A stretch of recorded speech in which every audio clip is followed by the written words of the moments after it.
A newborn lay dying in the snow, cast out past the gates of a stone fortress, left for the frost to swallow, because a wound on his small leg had made the mighty call him cursed.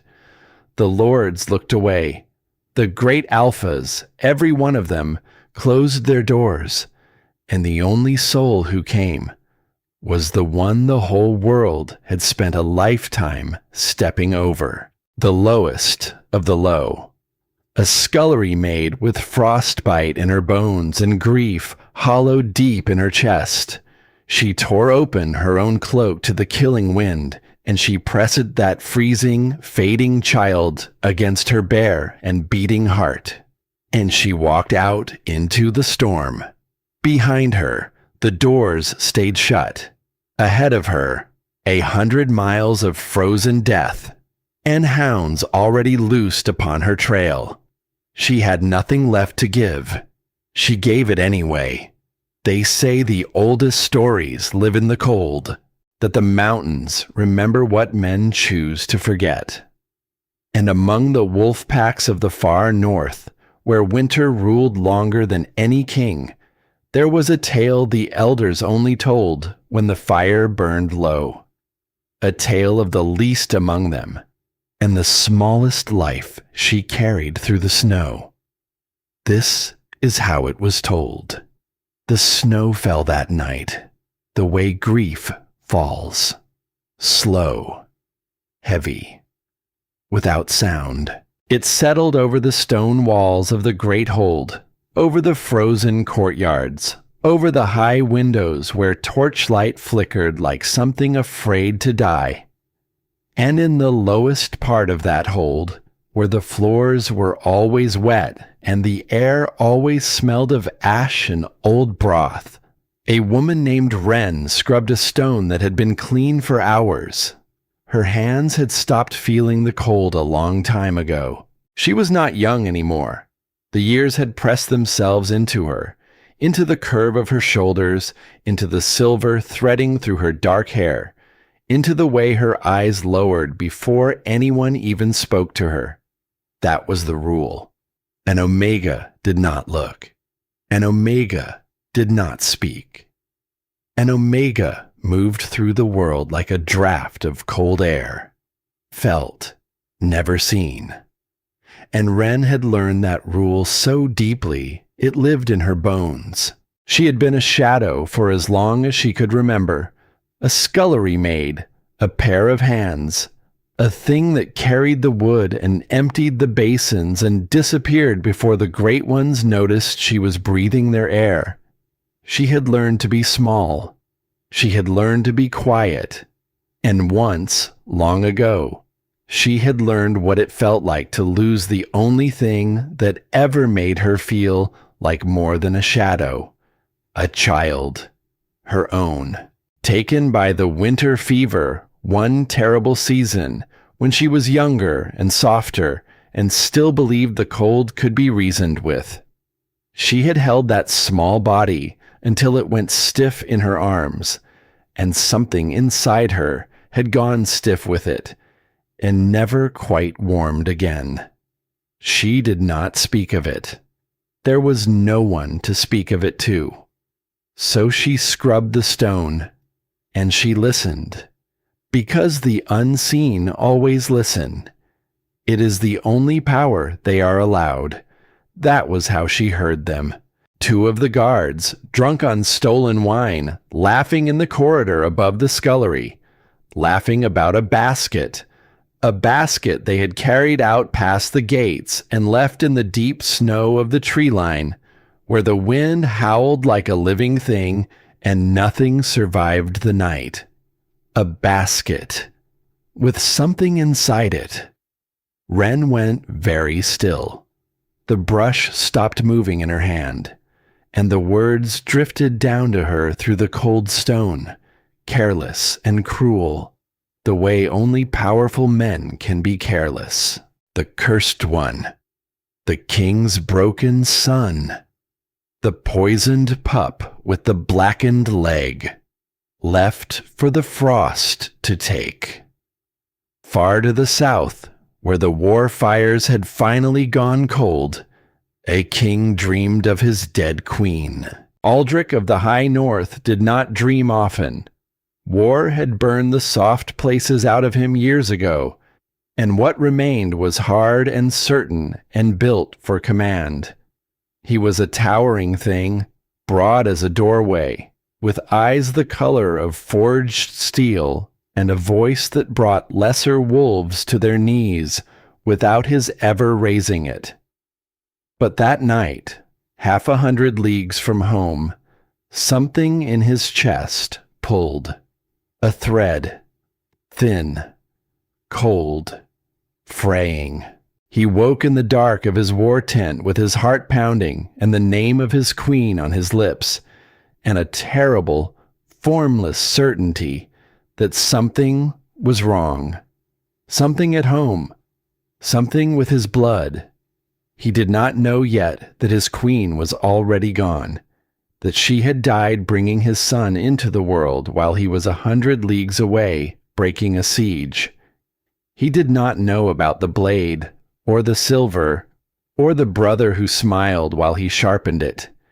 He knew only the pulling in his chest, and strangely, in that long cold hour before dawn, his mind turned to a memory he had not touched in years. A storm, a courtyard, a small Omega woman caught out in the worst of it, soaked to the bone, shaking, invisible to everyone who passed her, and himself, younger then, throwing his own cloak over her shoulders without a word, and walking on. He did not know why he remembered her now.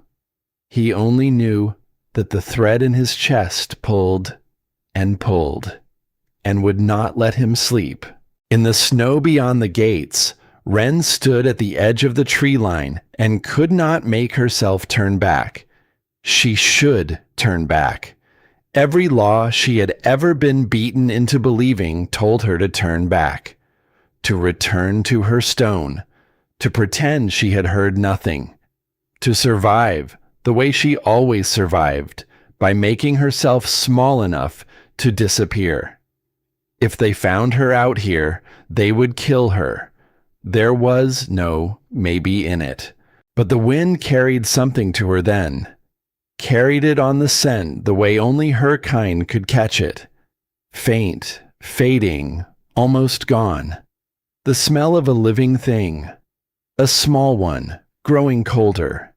And something in Wren that had been buried under years of submission, under ash and silence, and that one small, stiff body she had held until dawn.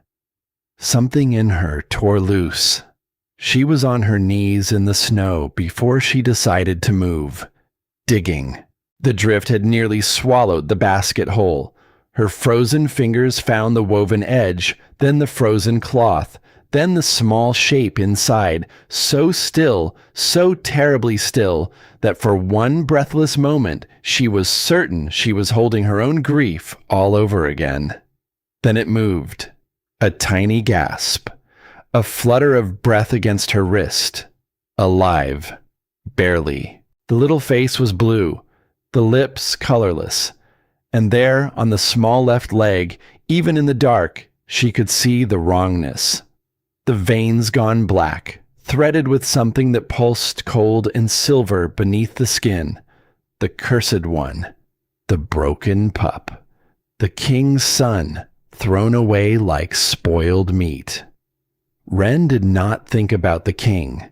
She did not think about the law, or the gates, or the men who would hunt her for this.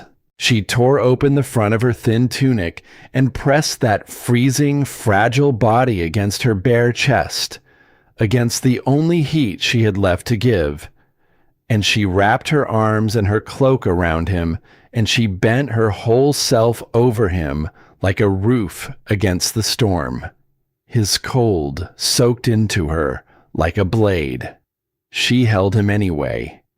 And as the snow came down around them, slow and heavy and without sound, the woman who had spent her whole life with her eyes lowered to the ground lifted her head, looked into the howling dark of the woods where no help would ever come, and made a promise she had no right to make and no power to keep. I will not let you go. Not this one. Not again. She rose. Her legs shook. The child whimpered against her heart, so faint it was almost nothing. And the shadow, the scullery maid, the woman the whole world had agreed not to see, stepped out of the gate's shadow and into the storm. The storm did not care that she was running for 2 lives now. It came at her sideways, white and blind and screaming, and Wren bent into it the way she had bent into everything her whole life. Head down, shoulders curled, the small weight against her chest the only warm thing left in the world. Behind her, the great hold shrank into the dark. Ahead of her, nothing. Just snow and trees, and the long cold road to a mercy she was not even sure still existed. But she knew one thing, one name, one place. There was a pack to the east beyond the frozen ridges, ruled by an alpha named Garrick. And Garrick had once knelt before King Aldrich and sworn a blood oath of loyalty, mouth to wrist. The old way, the binding way. Surely a man who had sworn that oath would know the king's true son when he smelled him. Surely there was still honor somewhere in the north. Wren held to that thought the way she held the child, because it was all she had. She did not know how long she walked. Time stopped meaning anything out there. There was only the next step and the next, and the burning numbness creeping up from her feet into her shins, into her knees. When the child stirred against her, she stopped and did a terrible, tender thing. She bit into the soft pad of her own finger until the blood came, and she pressed it to his lips. He was too cold to nurse. There was no milk in her. There had not been in years. But the old wives in the scullery used to whisper that Omega blood carried something in it, something gentling, something that knit broken things back together. She did not know if it was true. She knew only that he swallowed, a weak pull, a flutter of life, and she wept without sound, because crying out loud would steal heat she could not spare, and she walked on with his small mouth warm against her bleeding fingertip. The gates of Garrick's hold rose out of the snow like the ribs of some dead giant, iron and black timber, torches guttering in their brackets, and the smell of wood smoke and roasting meat that made Wren's empty stomach twist itself into a fist. The guard saw her before she reached the wall. A half-frozen Omega, lips cracked and bleeding, feet gone black at the edges, staggering out of a blizzard with a bundle clutched to her chest. They did not greet her. They dragged her across the courtyard, onto her knees in the trampled snow. And from the great hall, the Alpha came. Garrick was a wide, scarred slab of a man, with a beard like wet iron and small eyes that missed nothing. He came down the steps slow, the way powerful men move when they want you to feel how long they make you wait. Wren did not waste the moment. She had so little strength left, and she spent all of it at once. She opened her cloak. She lifted the child into the torchlight, into the cold air, and she said the words she had carried 100 frozen miles to say. "My lord, this is the king's son." Her voice was a ruin, a whisper scraped raw. "This is Emmet, born of Aldrich and his queen. There has been treason in the high hold. The king's brother poisoned this child and cast him out to die. I beg you, give him shelter. Smell him. He is of the blood. He is true." For a moment, nothing. Garrick came closer. He bent his great head, And Ren saw the exact instant the scent reached him, saw his nostrils flare, saw the flicker of something cross his face that was not doubt. It was recognition. He knew. He smelled the king in that child as plainly as she did. She saw it land in him, saw the truth of it move behind his eyes, and then she saw him decide to bury it. Because his gaze had already dropped to the leg, to the small blackened limb with its silver poisoned veins, and whatever softness might have lived in Garrick once curdled into something cold and calculating right there in front of her. "This," he said slowly, "is no prince. My lord, please, he carries the king's own scent. You smelled it. I saw you." "What I smell," Garrick said, louder now for the benefit of the men gathering at the edges of the courtyard, "is a thieving omega, a creature who has stolen a dying runt to buy herself a warm corner and a bowl of stew. He is the king's son. He is cursed." The word rang off the stone, and Ren understood in that moment exactly what had happened. A raven had come before her, a message, a promise, rich hunting lands, soft seasons, the king's brother's favor, all of it laid at Garrick's feet in exchange for one small mercy left undone. He had already chosen. He had chosen before she ever crawled through his gates. "Please," she said anyway, because the child was all that mattered now, not her pride, not her life.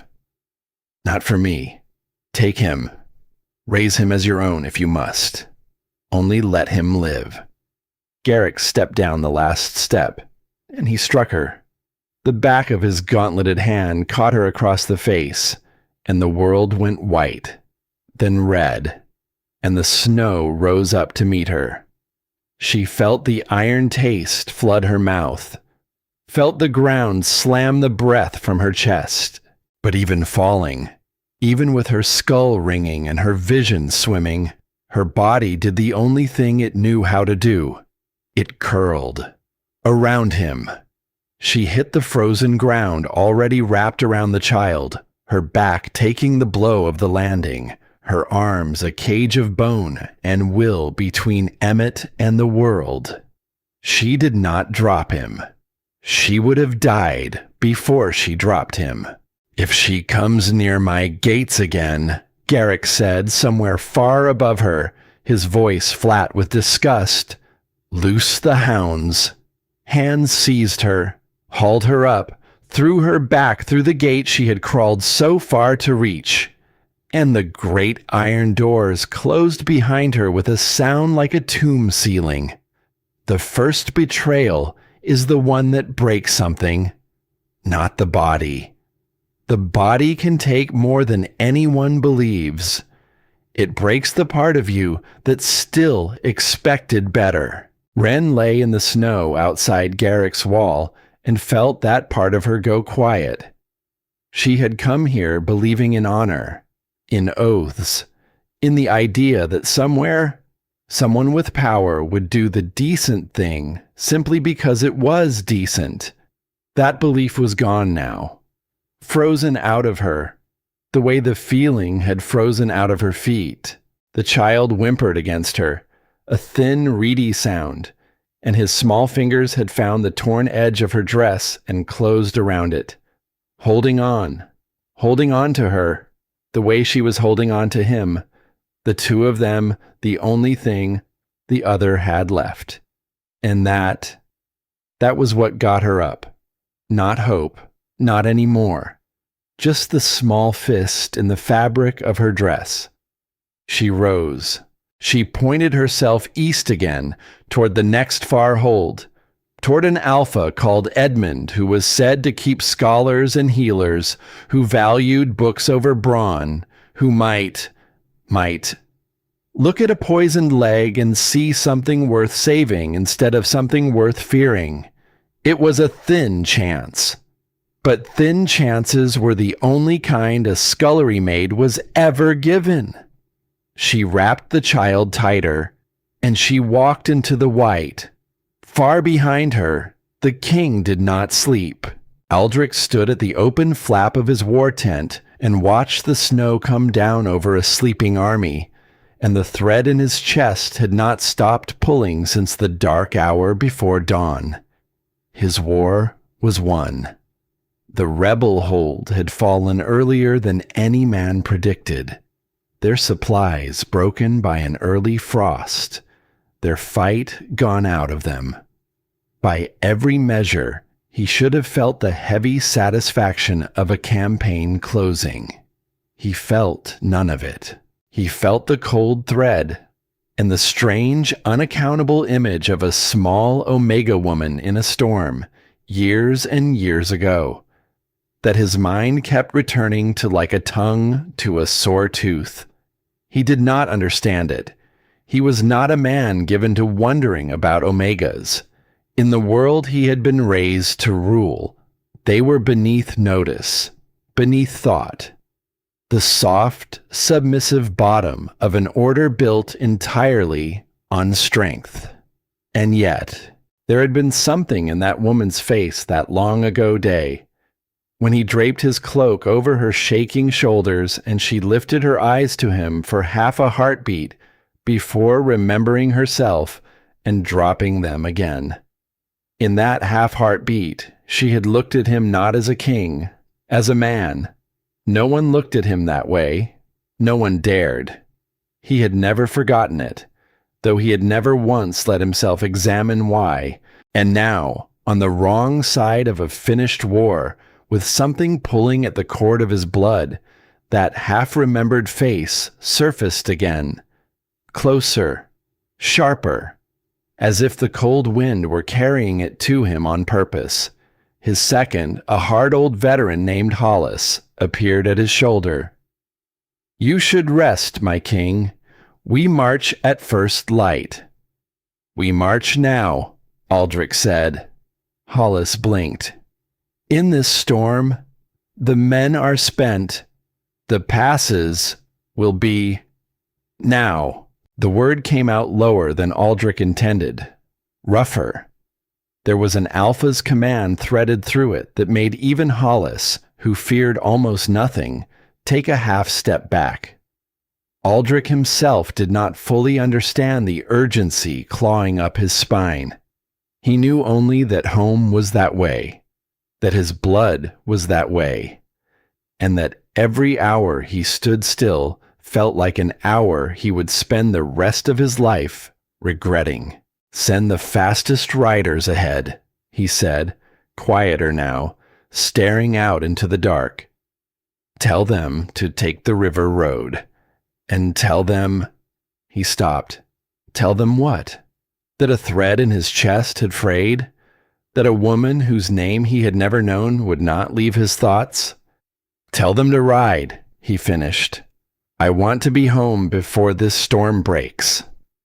Hollis went to obey, and Aldrich stood alone in the tent's mouth a moment longer, breathing the cold, and felt, without any way to name it, that somewhere out in that white screaming dark, something of his was fighting to stay alive. He pulled his cloak around his shoulders.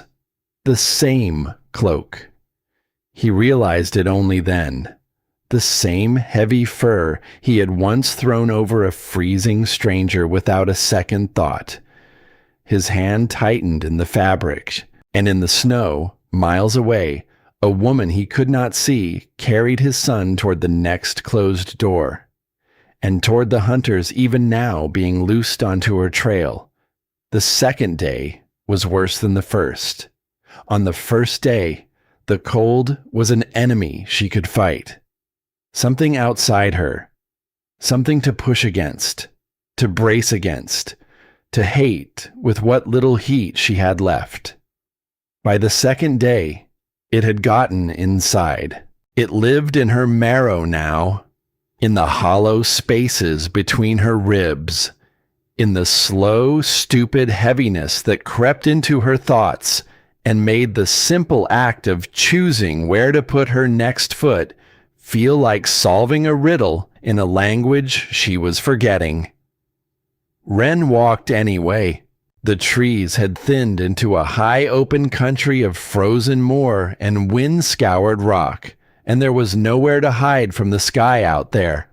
The storm had eased to a thin, steady fall, almost gentle, and somehow that was worse. The gentleness felt like a lie, as if the cold had grown bored of trying to kill her quickly, and had decided instead to take its time. She had stopped feeling her feet some hours ago. She did not look down at them. She was afraid of what she would see. The child against her chest had gone quiet, and the quiet frightened her far more than the crying ever had, because crying was a thing the living did, and silence was a thing that crept in just before the end. So she did the only thing she could think to do. She talked to him. "Your father is a great man," she whispered, her cracked lips barely moving. Her voice came out strange, hollow, the voice of a woman who had not spoken freely to another soul in longer than she could remember, and had nearly forgotten the shape of her own words.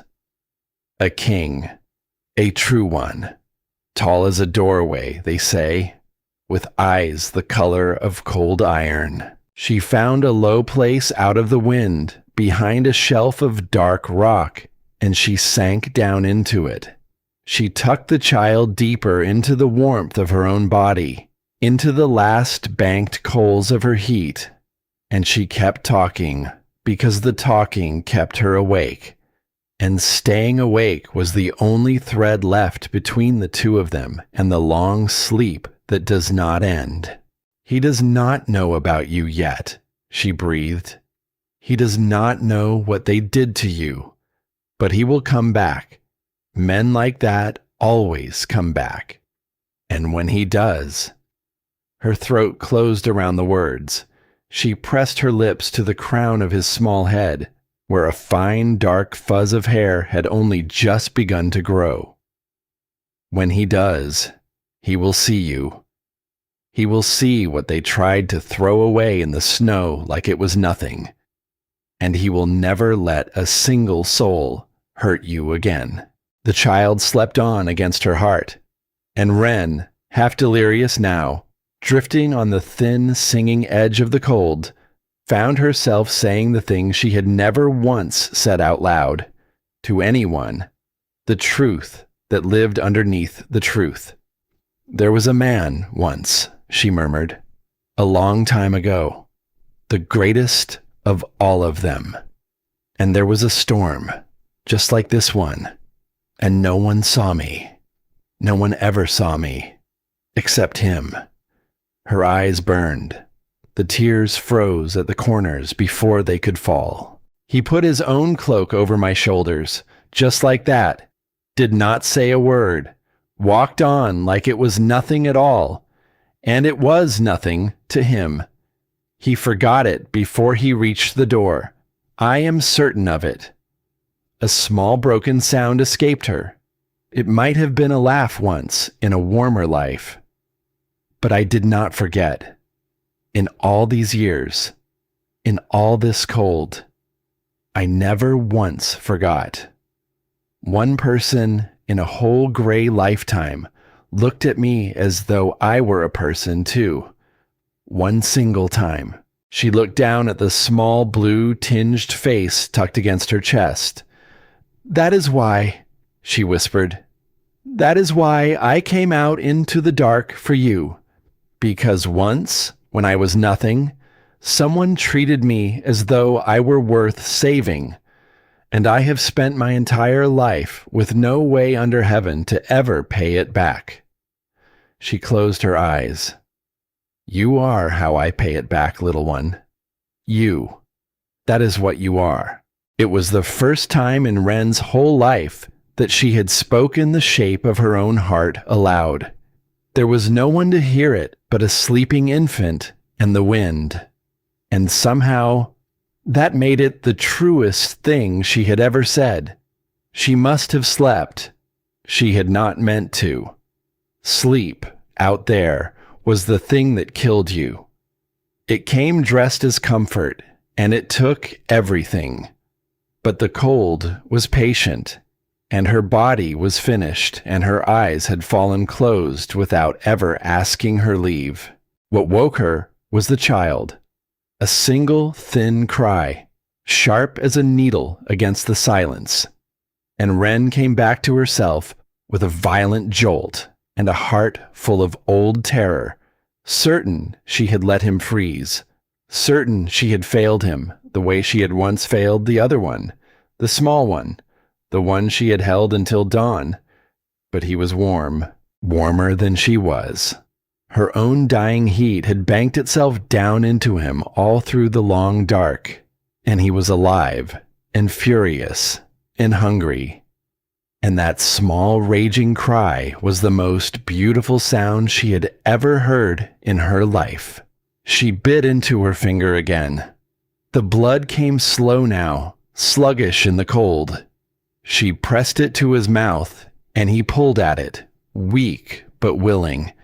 And something in her chest cracked open with a love so fierce it frightened her.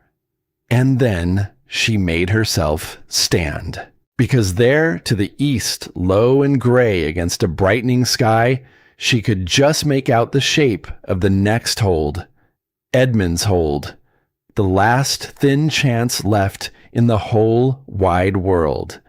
She had let herself imagine it through the long walk. She knew she should not have. But the imagining was another thing that kept her moving.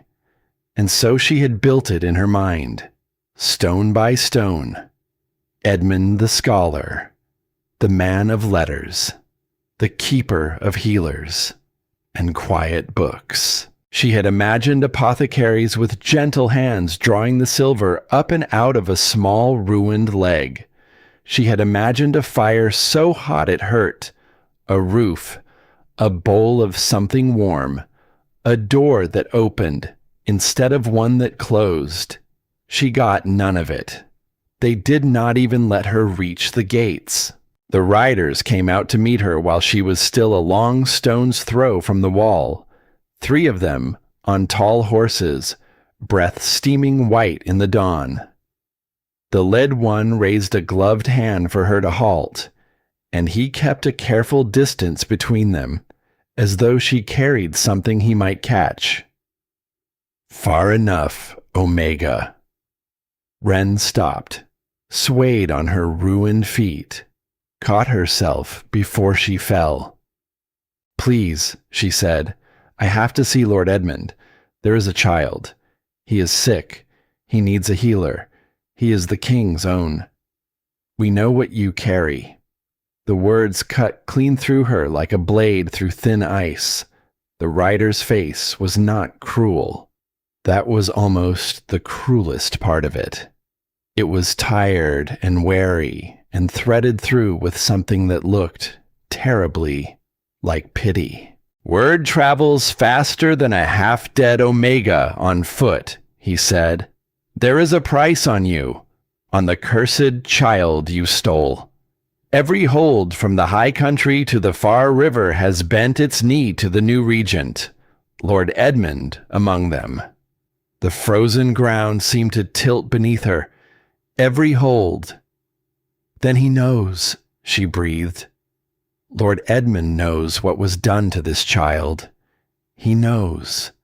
And he knows enough to keep his own people breathing, the rider said flatly, which is a good deal more than I can say for you. He looked at her a long moment, and then, lower, almost gently, in the way a man might speak to a wounded animal he has not got the heart to put down himself, he said the thing that very nearly ended her. Go back into the snow, Omega. Find yourself a quiet place. Lie down. It is warmer than it feels at the end. And it is far kinder than what the regent's hunters will do to you if they take you still breathing. Every hold, Wren whispered. She was not truly speaking to him anymore. Every single one of them. They all turned him away. A child. They all looked down at a freezing, dying child. And they all turned away. Everyone, the writer confirmed. He gathered his reins. Do not come closer.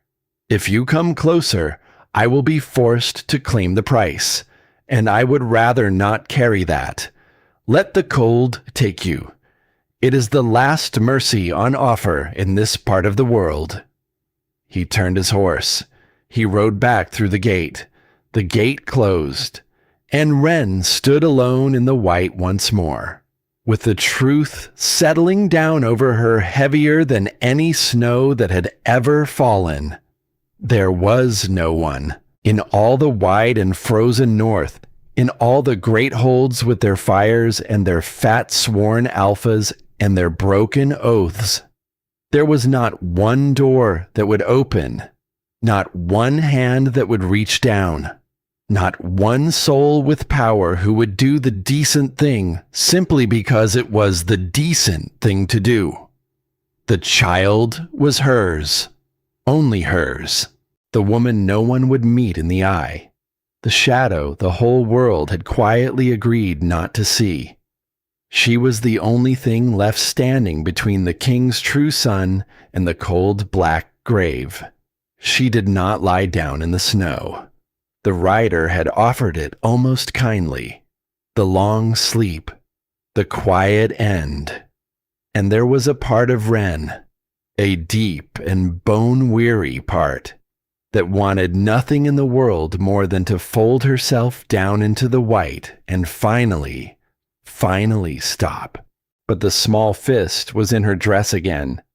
Those tiny fingers had found the torn edge of the fabric and closed around it, the way they always did, holding on to her as though she were the last solid thing in a dissolving world.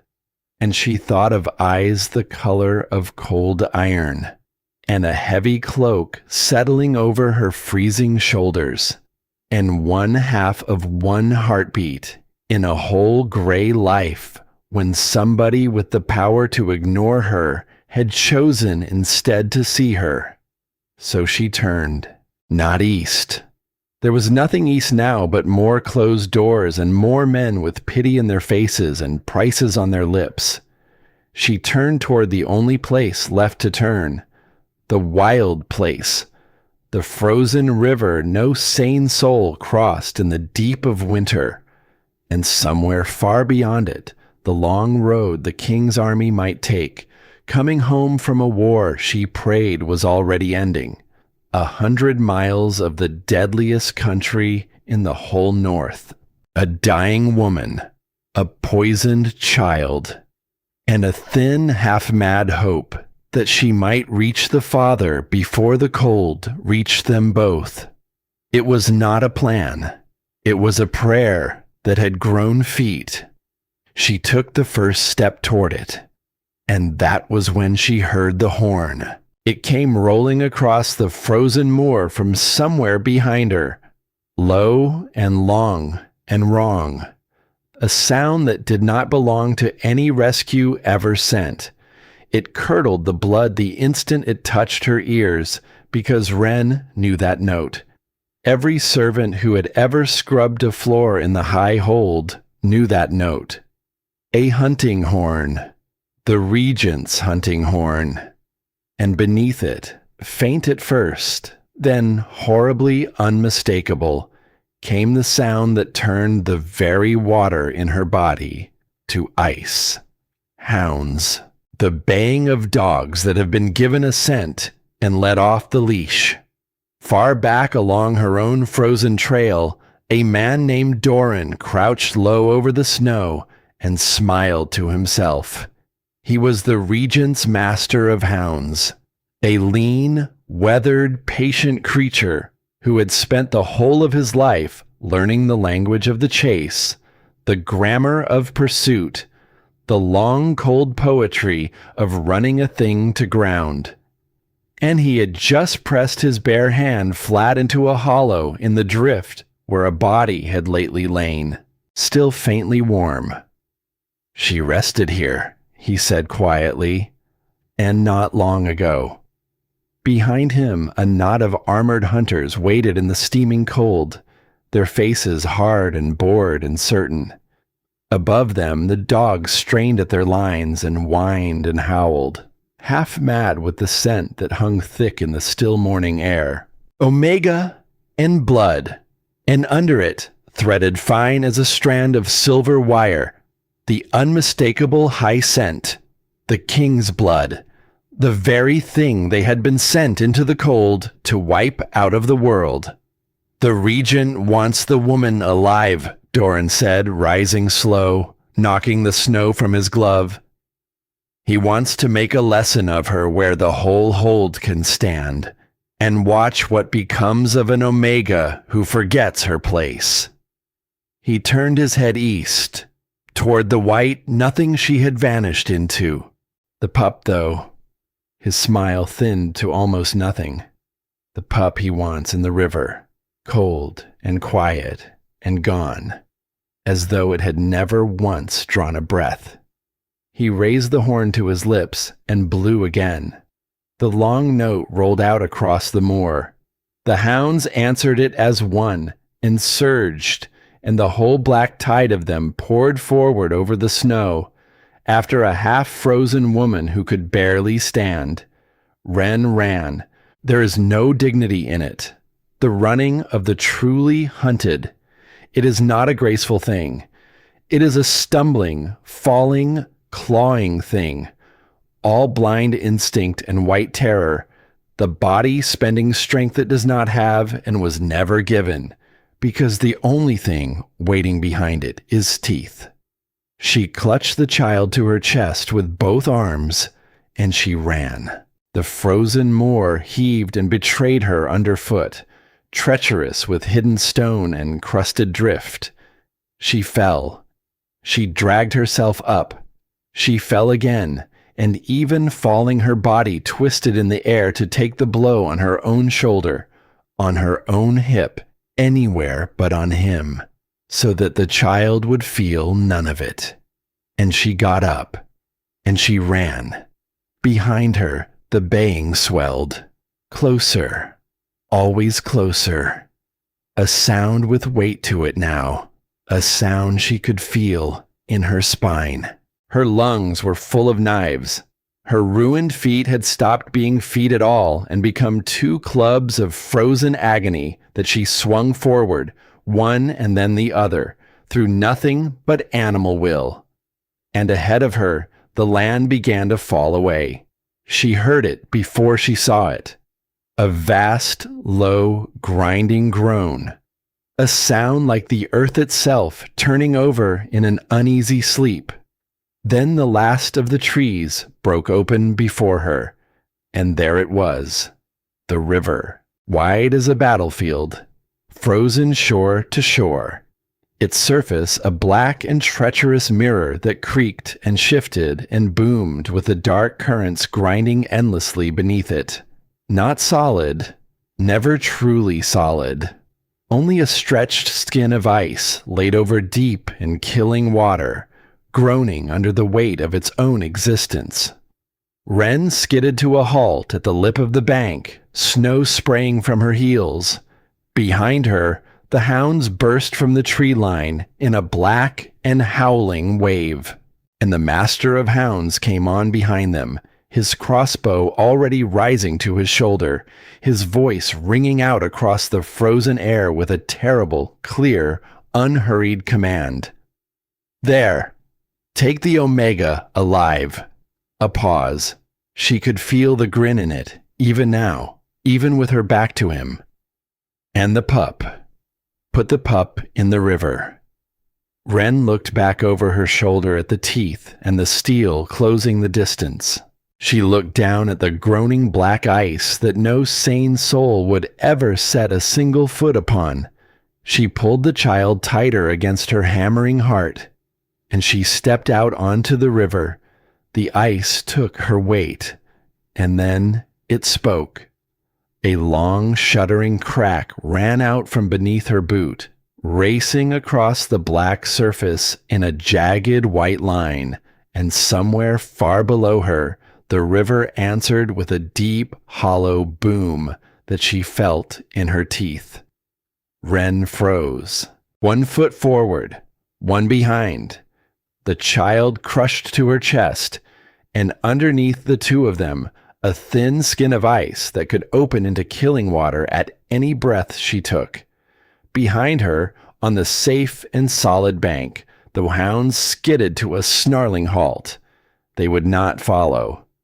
Animals are wiser than men in this one thing. The dogs knew.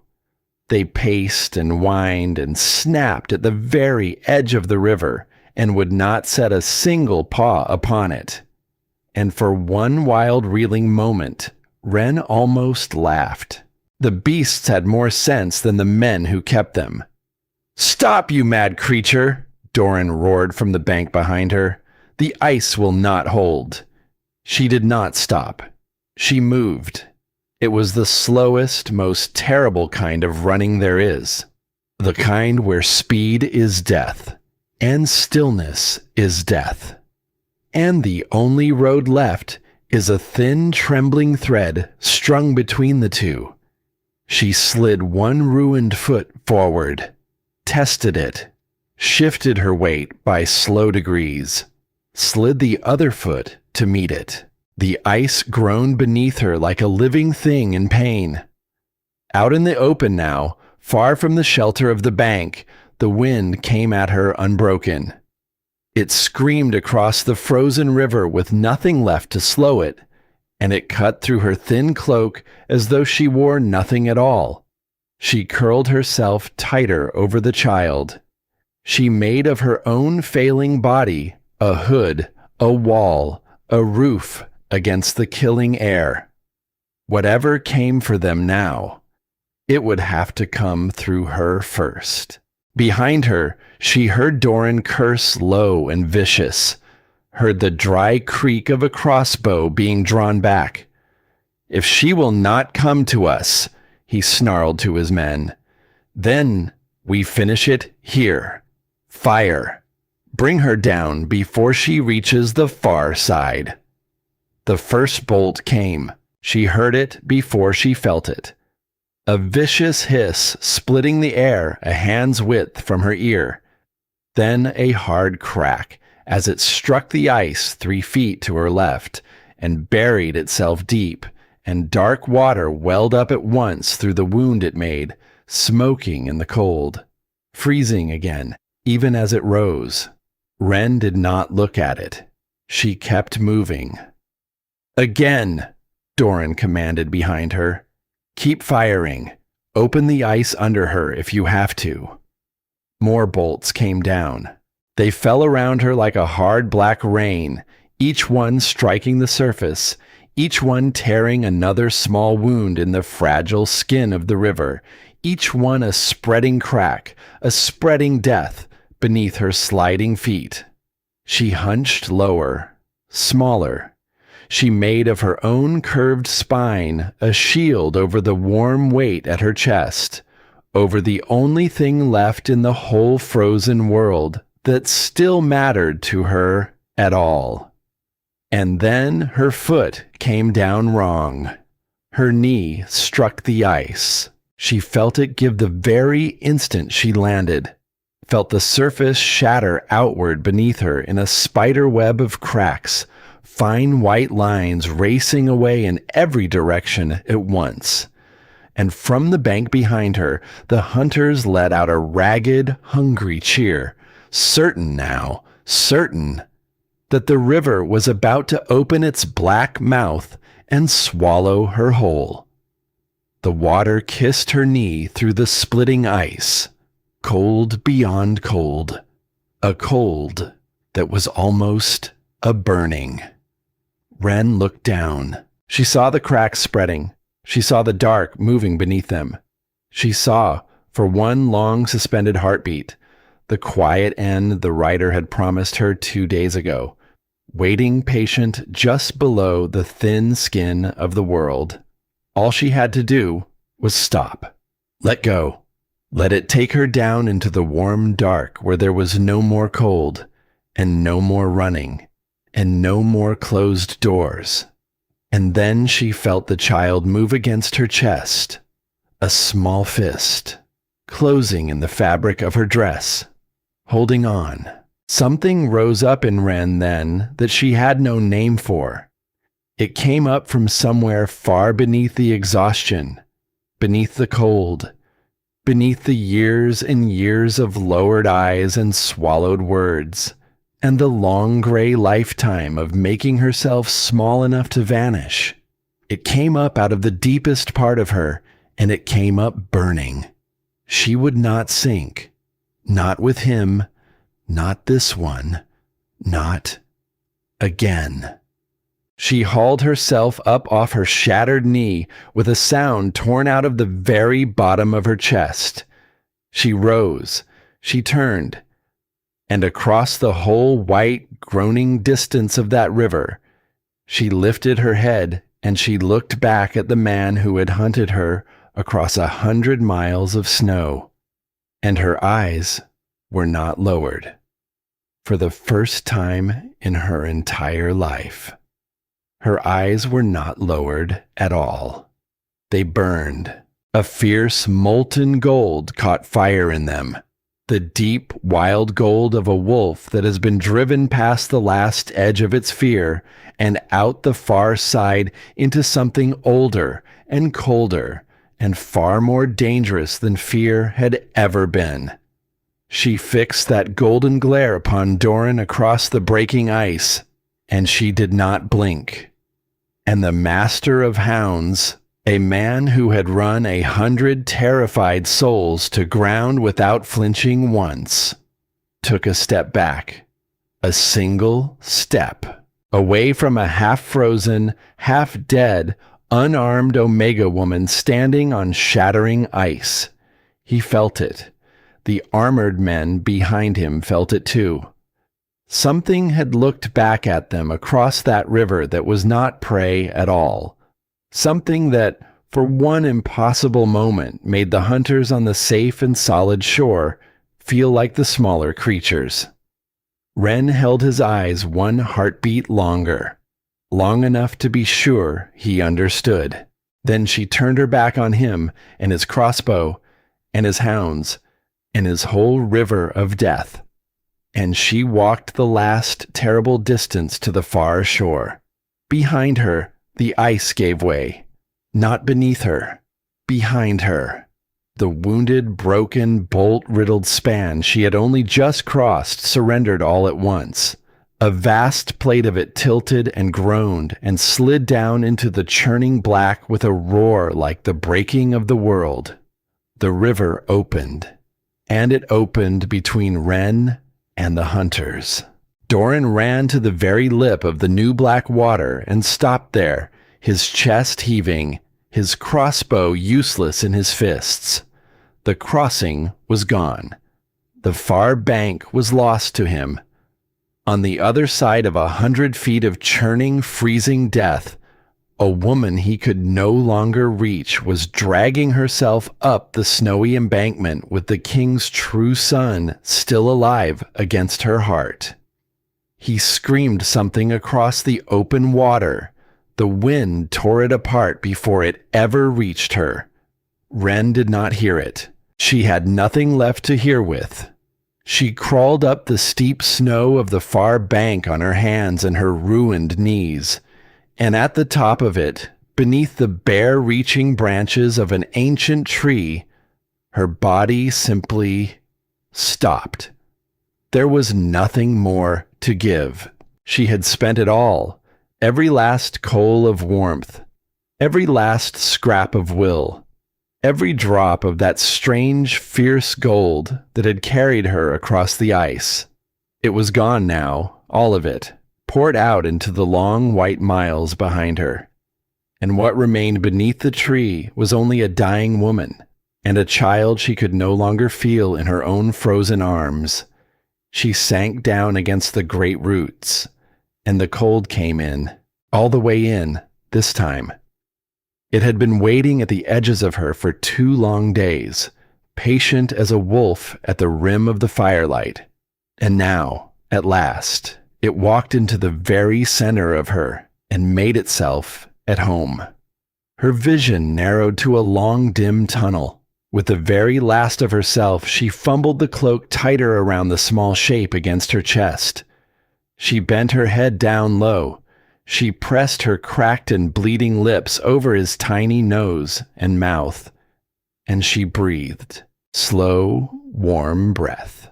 Her own. The last warmth left in her whole body, spent the way she had spent everything else, pouring it into his small lungs because she had nothing else left to give him. "I tried, little one," she wept, though her tears had run dry hours ago, and only the broken shape of weeping was left. "I am so sorry. I tried to reach him. I tried so hard to reach your father. Her eyes fell closed. The tunnel of her sight shrank down to a single gray pinprick, and the cold reached out at the very last to take the both of them down into the quiet together. And then the ground began to tremble. It was not the river. The river was far behind her now, and far below. It was not the wind. It was something else, something vast and steady and growing. A deep, rolling thunder coming up through the frozen earth, up through the roots of the old tree, up into the last dim, guttering flicker of Wren's fading mind. The thunder of boots. Thousands upon thousands of them, marching as one. A horn split the white air above her, but this horn was not the regent's hunting note, not that low and curdling wrongness she had run from across the moor. This one was deep and clear and resonant. A war horn, a royal war horn, sounding long and proud across the snow. The king was coming home.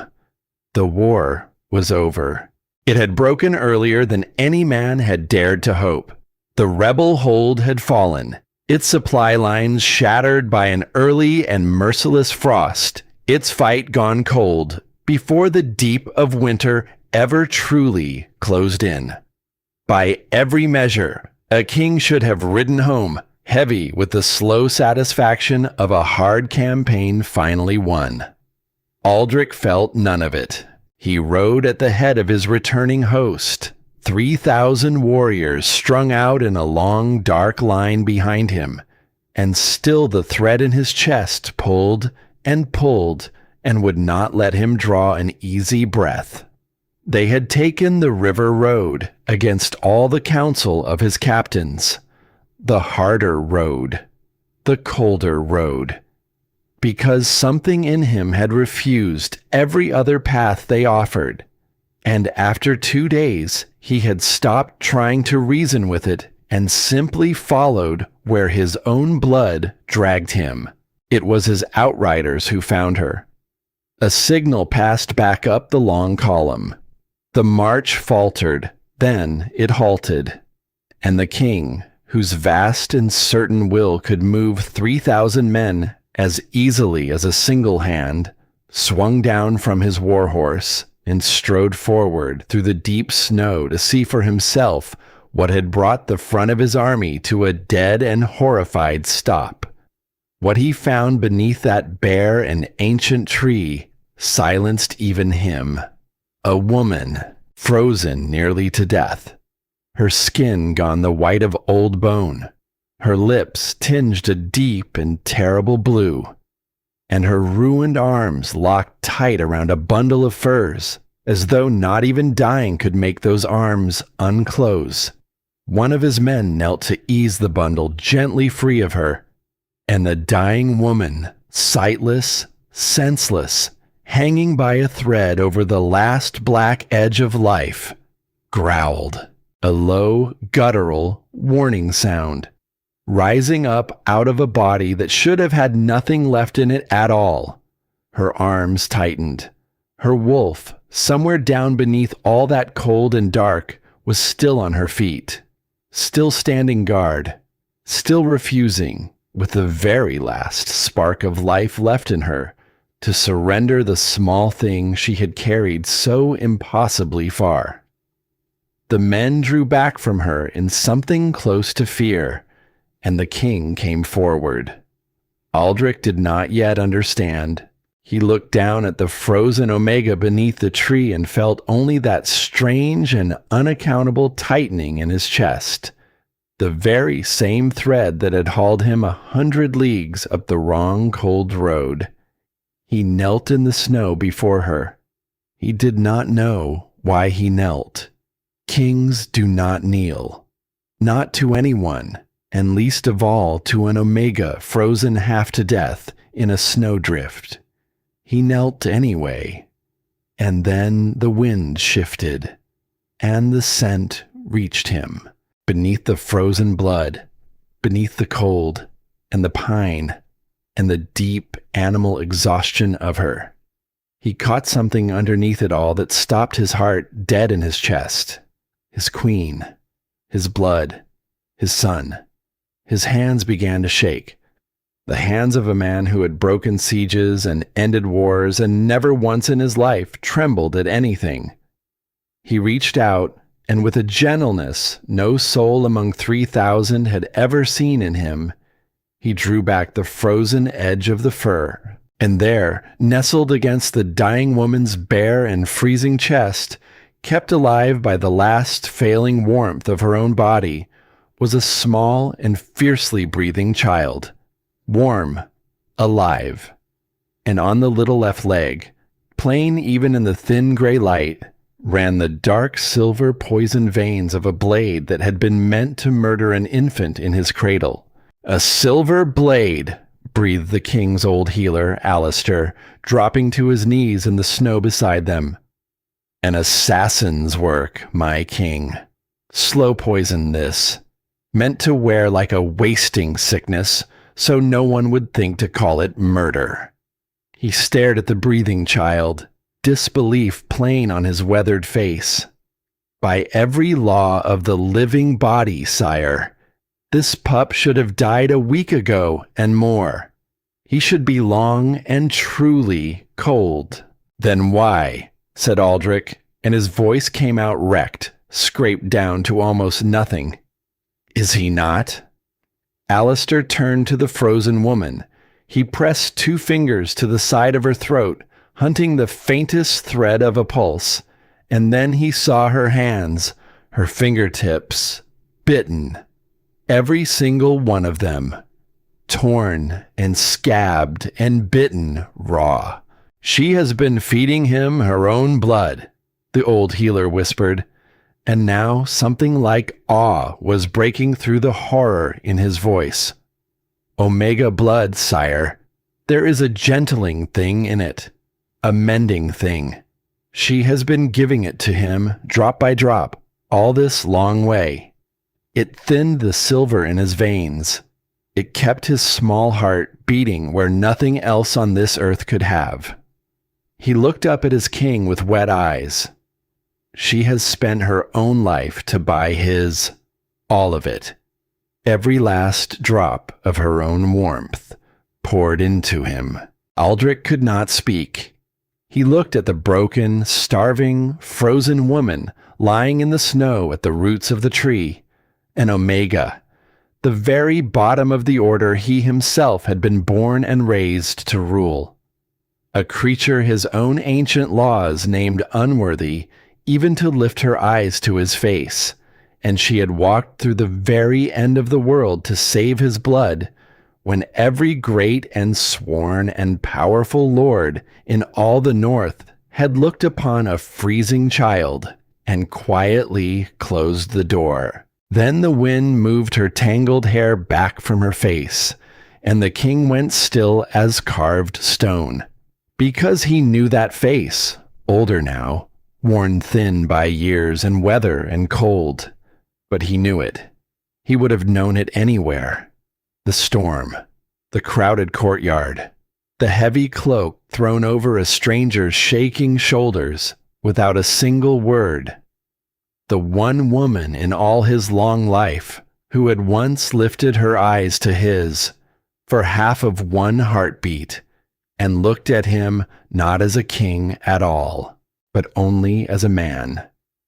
"You," he said, almost without sound, the thread in his chest, the wrong road his blood had demanded he take, the face that had risen up again and again out of the dark for 2 long days and would not let him rest. It had been her. It had been her all along, pulling him home. "Set up the royal pavilion," Aldrich said. No one moved, not one man among 3,000. They had never in their lives heard their king's voice sound the way it sounded now. So he rose to his full and towering height, and he turned upon his own army, and he roared it until the frozen pines shook loose their snow. "Set up the pavilion, every brazier we carry, every fir, every healing draught in this host.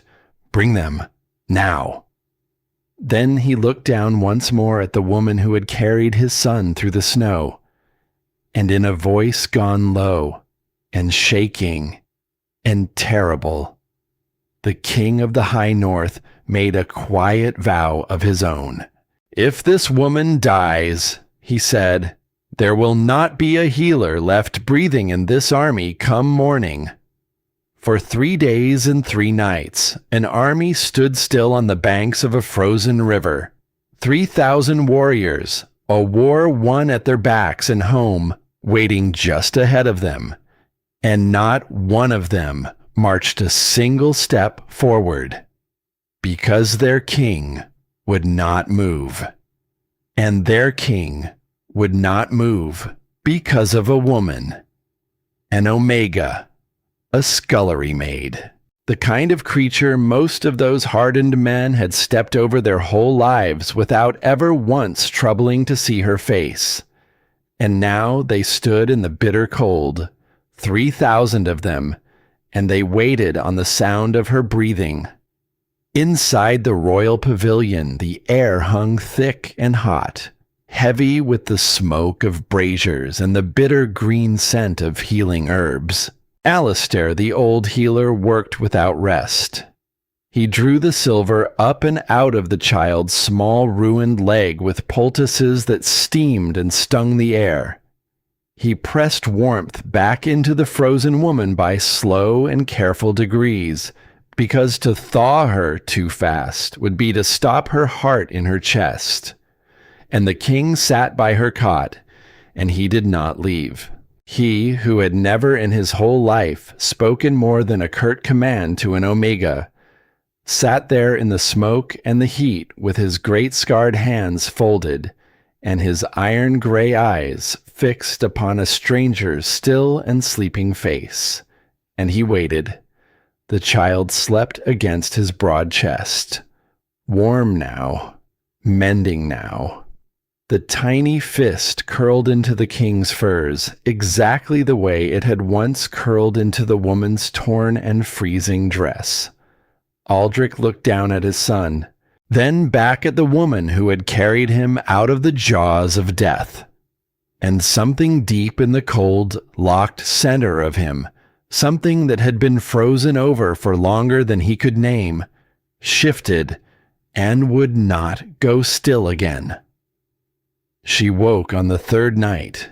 The fever broke all at once, the way a deep fever always breaks, and Wren came surging up out of the dark, thrashing and gasping. The first word out of her cracked and bleeding mouth was not her own name. It was his. The child. Where is the child? Peace. A deep voice, low, grounding. A voice that filled the whole of the pavilion without ever once being raised. He is here. He is warm. He is safe. Be still now. Wren turned her head on the cot, and she saw him, sitting beside her in the low firelight, vast as a mountainside, eyes the color of cold forged iron, and cradled with an impossible, unbelievable gentleness against his chest. A small, sleeping child, the king himself. Ren's whole body understood the danger before her mind could catch up to it. Years of the lash, years of the lowered eye and the bared throat. All of it threw her bodily out of the cot and down toward the cold floor, down onto her knees, baring her neck in submission, because that was what an Omega did before an Alpha King. It was the only thing in the world she had ever been permitted to be. But his hand caught her shoulder, firm and gentle, and it did not let her fall. "No," Aldrich said quietly. "You bow to no one." He held her there, steady, his great hand warm even through the heavy furs they had wrapped her in. "Not to me. Not to any soul living. Not ever again." And Ren, who had spent a whole gray lifetime with her eyes fixed upon the ground beneath her, lifted them and looked her king full in the face. She told him everything. It came out of her in broken pieces, through chattering teeth, between long shaking breaths that hurt her thawing chest. The queen's death in the cold stone hold. The bribed healer and the silver blade laid against an infant's skin. The brother who had smiled while he poisoned a newborn in his cradle. The cowardly council of lords who called a wounded child cursed and sent him out into the frost to die. She told him of Garrick, the Alpha who knelt and swore an oath to him once, who smelled the truth of the child plain and chose gold over it anyway, and struck her down across the face in his own courtyard. She told him of Edmund, whose riders turned her away at the point of a spear, and told her, almost kindly, to lie down in the snow and die quietly. She told him of the hounds, the frozen river, the price that a brother had laid upon a dying woman's head. And with every word she spoke, the temperature inside that hot, close pavilion seemed to drop. She watched it happen. She watched the king's iron gray eyes bleed slowly, slowly, into a deep and burning gold. She watched the fangs lengthen behind his lips. The king's fury, she understood then, was not a fire at all. It was the very opposite of fire. It was a vast and silent glacier of cold promise, grinding its slow and certain way forward, and it frightened her far more than any screaming rage ever could have. "They looked upon my son," Aldrich said at last, very low.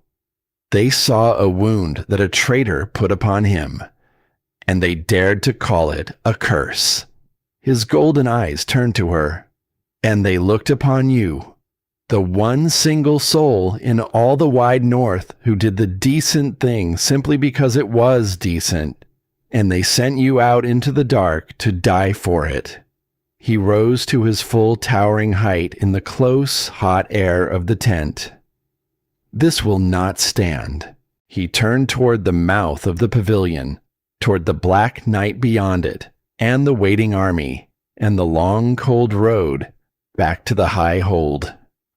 "Hollis," he called out, "send the ravens. Bar the gates of the high hold from the outside. Let no one leave those walls alive. We do not march for home." His voice dropped to something that was almost a whisper, and was somehow far more terrible for it. "We march for war." No. The single word dropped into the pavilion like a stone into still black water. For a moment, Aldrich was not even certain he had truly heard it. No one said that word to him. No one had dared to say that word to him in 20 long years of rule. He turned slowly, and the Omega woman was sitting up on the cot, pale as death itself, shaking with cold and weakness and the fever only just broken, and looking her king dead in the eye. "Forgive me, my king," Ren said. Her voice was a ruin, but it did not waver. But no, not like that. Not only that. The whole pavilion seemed to stop breathing at once. Hollis went rigid by the doorway, one hand drifting toward the blade at his hip. Old Alistair froze with a steaming poultice lifted halfway in the air. To speak so to the king was death. Every soul beneath that canvas knew it down to their bones. Every soul except, perhaps, the one woman who had already walked clean through her own death twice over and come out the far side of it still standing. "Say that again," Aldrich said softly. It was not quite a threat. It was something stranger than that. Something almost like wonder. "Tell me, why does an Omega tell her king no?" Wren swallowed hard. She gathered the very last of herself. And then she said the thing that had been growing in her across 100 frozen miles of snow. The thing she had no right at all to say, and could not, for the life of her, keep from saying. "You will go back," she said, "and you will kill your brother, and he deserves it.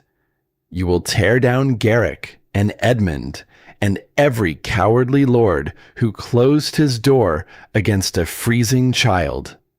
And they deserve it too. I will not weep a single tear for any one of them."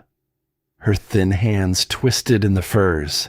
"But when it is finished, when the snow has swallowed every last one of them, your kingdom will be exactly the same kingdom it was on the morning your son was born." Aldrich said nothing. He was listening now, truly listening, to an Omega, for the first time in the whole of his life. "Why did Garrick turn me away from his gates?" Wren went on, and her voice gathered strength as the truth poured out of her at last. "Not because he is a wicked man. There are wicked men in every hold from here to the sea. He turned me away because the law told him that he could. Because the law says a wounded thing is a cursed thing. Because the law says that strength is the only worth a soul can ever have. And a child who limps and a woman who serves are worth less than nothing at all." Her eyes burned, the gold flickering bright at their edges. "Your brother did not make that law, my king. He only used it. He looked at a kingdom that had already agreed, long, long before he was ever born, that the weak may be cast out into the snow. And he simply pointed one finger at your son and said, 'There, that one.' And the whole proud North nodded its head and called it just." The pavilion was silent as a sealed tomb. "You may kill every single man who closed a door upon me," Wren whispered, "and it will change nothing at all, because tomorrow there will be a new wounded child, and a new frightened lord, and the law will still be standing right there, waiting, telling them both that it is right and good." She held his golden gaze without flinching. "The rot is not your brother, my king. The rot is the thing that made your brother possible. And a thing like that you cannot kill with a sword." For a long, long moment, Aldrich did not move at all. The most powerful alpha in all the high north stood there in the smoke and the firelight and looked down at a half-dead Omega woman on a cot. A creature his whole world had trained him, from birth, to step over and never see. And he found that he could not look away from her. She was right. He knew it in his bones the very moment the words left her mouth. He had felt the rot of it himself for years, without ever once being given the words to name it.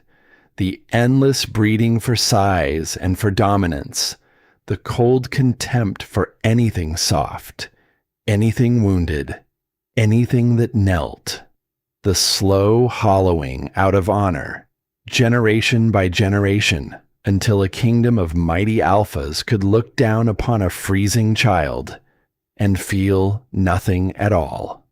He had built his entire reign upon strength, and strength had handed his only son to the frost, and then handed his salvation to the very weakest creature he ruled. "And what," Aldrich said slowly, "would you have a king do instead?" It was not a challenge. It was the most honest question he had ever asked of another living soul in his life. And the simple fact that he asked it of her, of an Omega, in front of his own men, cracked something open in the frozen air of that pavilion that had been sealed tight for 1,000 years. There was a part of Wren, even then, that wanted nothing more than to refuse the whole crushing weight of it, because the king had offered her, quietly, across those 3 long days, another road entirely. Gold. A warm cottage far from the high hold and all its ghosts. A small quiet title, and a soft bed, and the simple right to live out the rest of her gray years in peace, having already paid her debt to the whole world 10 times over in blood and frostbite. No one would have blamed her for taking it, not one soul alive. She could lie down at last. She could finally rest. And no new wounded child would ever again have to be her burden to carry through the dark. Wren looked at that road. She let herself look at it honestly, fully, the way an exhausted soul looks at a warm bed. And then she looked instead at the small, sleeping face against the king's broad chest, at the blackened little leg, at the child the whole proud North had calmly agreed to throw away. And she knew, with a quiet and final certainty, that she could not lie down. Not while the law that had so nearly killed him still stood. Not while there was breath enough left in her body to spend against it. "I would have a king go back," Wren said quietly, "not to take a vengeance, but to tear out a root. I would have him stand before every coward who closed a door against this child, and make them look at exactly what it was they turned away. Not so they can be put to the sword, so that the whole kingdom can see, with its own 2 eyes, precisely what all their precious strength was truly worth." She drew a long and shaking breath. "And then, I would have him build something new in its place, something that does not throw its own children into the snow to die." Aldrich looked at her for a long while in the firelight, and then, slowly, the king of the high north did a thing that no man beneath that canvas had ever once seen him do. He inclined his head to an Omega. "Then you will stand beside me when it is done," he said. "Not behind me, beside me, because these are your words, Wren, and the kingdom will need to hear them in your voice, not in mine." Her breath caught in her thawing chest. "My king, I am no one at all. I am a scullery maid. They will never listen to a—" "You are the one who saw," Aldrich said simply, "when 3,000 strong men and every great and sworn lord in the north looked away and closed their eyes. You were the one who saw. That is not no one." His golden eyes held hers, steady and certain. "That is the only one who has ever mattered." They marched at dawn. The braziers were doused, the great pavilion struck and folded, and the long dark column of 3,000 turned at last toward home, toward the high hold and the false regent feasting behind its walls, still certain that his king was 100 frozen leagues away. But this time, the host did not march behind a king alone. At the very front of the column, wrapped in furs against the biting cold, still pale, still scarred, still slowly healing, rode the woman who had carried the king's son through the snow, not in the back, not in the shadows, not with her eyes cast down to the ground, at the front, beside him. And as the army moved out onto the long white road home, Wren lifted her gaze toward the hold that had cast her out. The cold stone walls where she had scrubbed the floors her whole invisible life. And for the first time in all her years, she did not look away. The high hold did not know that death was already at its gates. Behind its great stone walls, in the very hall where a newborn had once been laid out upon a cold table and called cursed, the false regent feasted. Roderick sat in his brother's chair.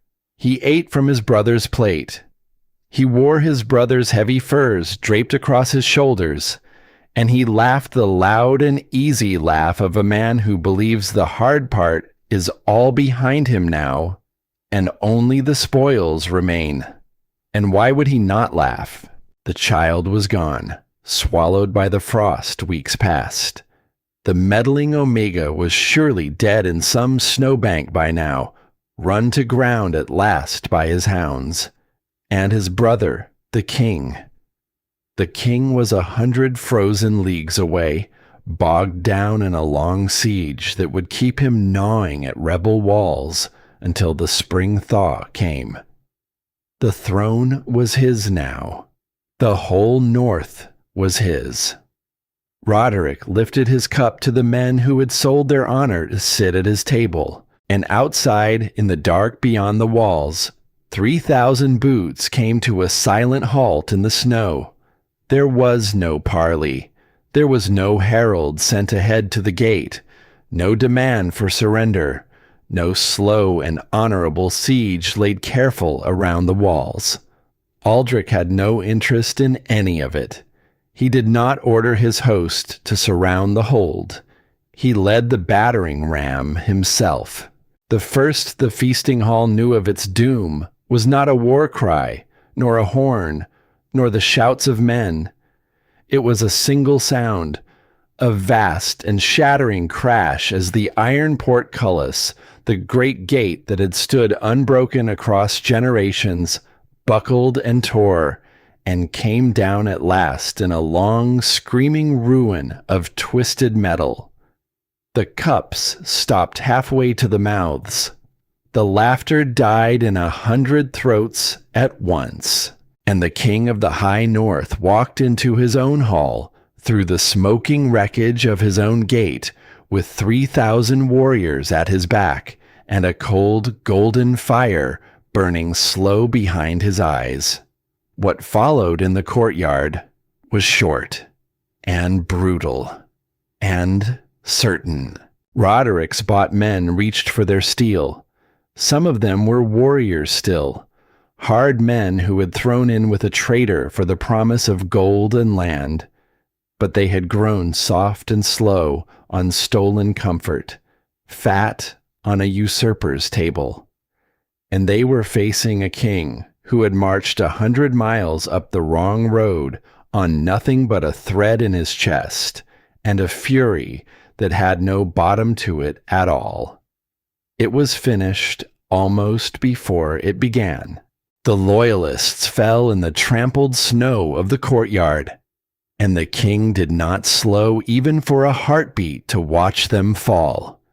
He walked on through all of it, untouched, his warriors a dark tide of vengeance breaking around him on every side, straight toward the great hall, straight toward the brother who had handed his son to the frost.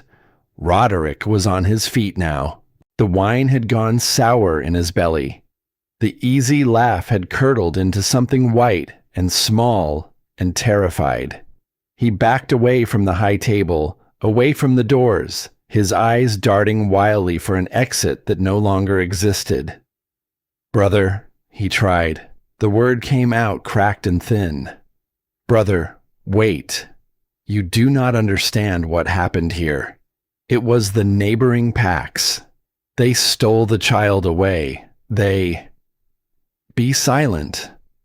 The king did not shout it. He did not need to.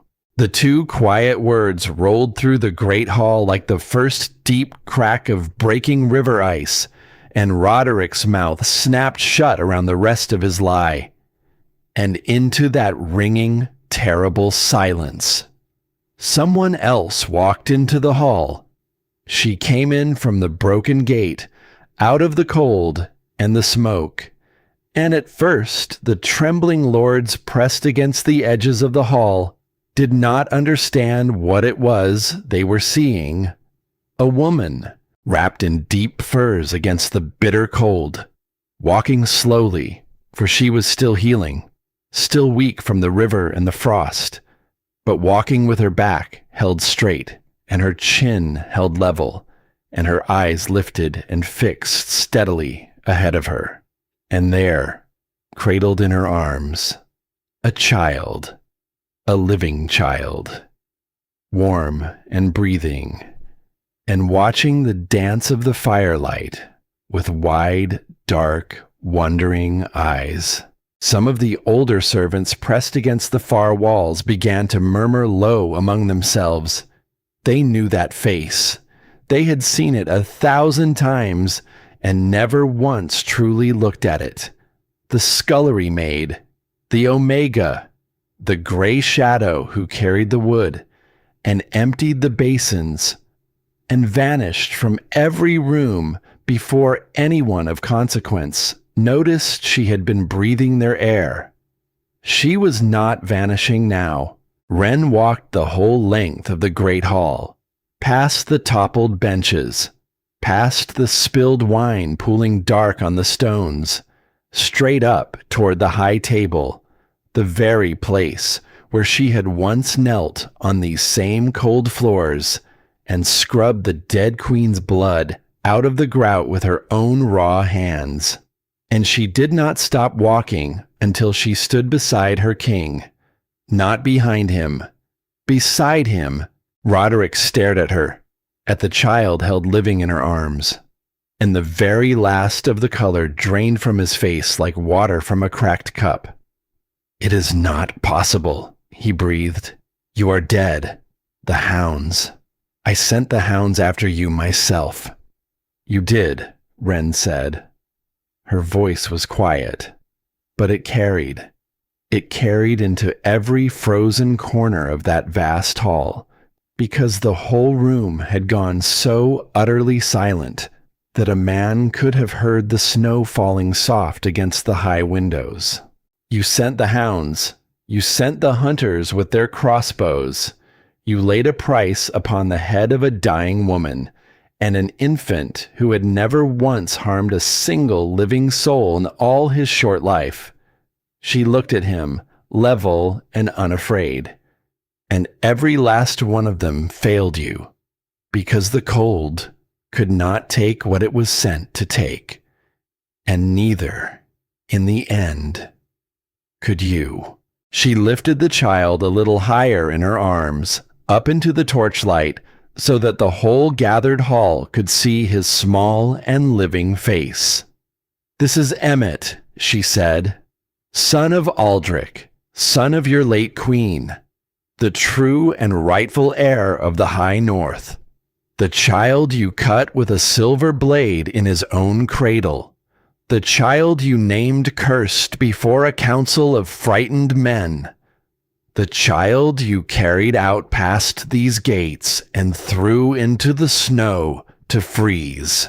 A sound moved through the gathered hall, a long, low, indrawn breath. The servants, the soldiers, the trembling bought lords at the edges, every one of them looking now, every one of them, at last, truly seeing. "Look at him," Wren said. And now her voice began to rise, and it filled the whole great hall to its cold stone rafters. "All of you, look at him. This is the thing you called a curse. This is the thing you decided was not worth a roof, not worth a fire, not worth one single human hand reaching down into the snow. Look at him now, alive, and tell me what it is you see." No one answered her. No one in that whole vast hall could find the words. The king let her speak. That was the thing the whole hall would remember long after, the thing the older ones among them would tell beside the fire for years and years to come. The king of the high north, the mightiest alpha any soul there had ever known or feared, stood at his own high table with all his terrible fury banked and burning behind his eyes.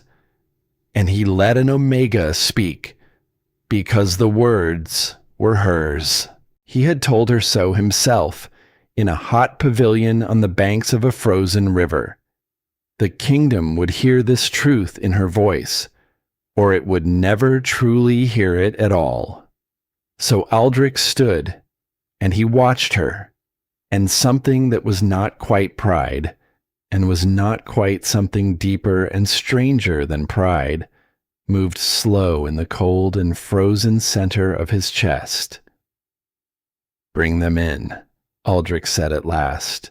His men went out through the broken doors, and a moment later they returned, dragging two figures into the hall who had arrived at the high hold that very morning, believing they had been summoned to a feast.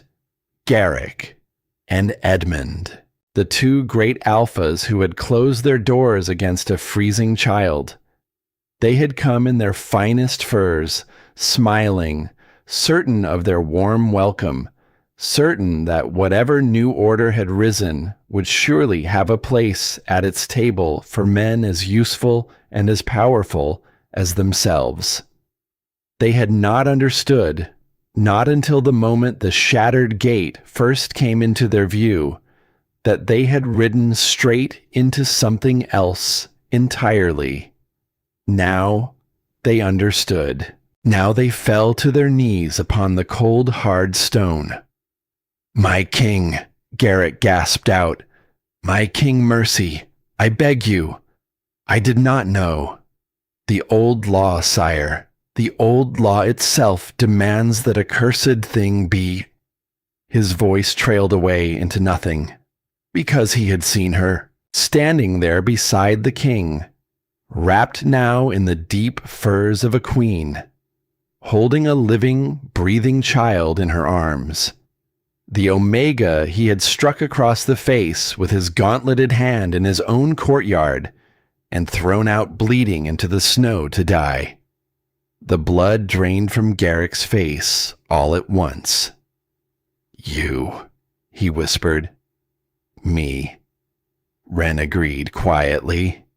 She came down from the high table, slowly, still weak, still careful of the body that was only beginning to heal.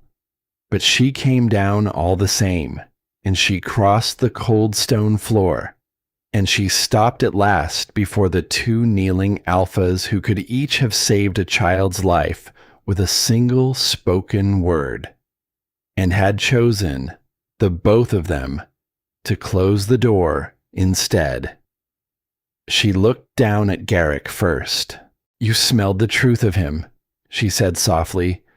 "I watched you do it. I saw it land in your eyes. You knew he was the king's own son the very moment the wind carried his scent to you. And you struck me down to the ground anyway. For gold. For a few soft seasons of fat hunting lands." She tilted her head and studied him. "Was it worth the price, Garrick? Now? Kneeling here, looking up at that child alive in my arms?" Garrick could not answer her. His mouth worked. No sound came out of it. She turned then to Edmund. "And you," she said, "you did not even raise your hand to me. No. You sent a tired man out to do it gently in your place. You told me to lie down in the snow and die there quietly, so that the blood would freeze into the frost and never once stain your clean and scholar's hands." Her golden eyes held him fast. "You believed that made you the kinder of the two. It did not. It only made you a coward who took more care to wash his hands." Edmund bowed his head low and shook where he knelt. And then Wren straightened her spine, and she turned away from the two broken lords, and she spoke now not to them at all, but to the whole vast and silent hall. "You all speak of strength," she said. "You towering, mighty, noble alphas, who cowered before a false regent and turned away a freezing newborn child, because a cold old law gave you the leave to do it." Her voice rang out now, sharp and clear off the frozen stone.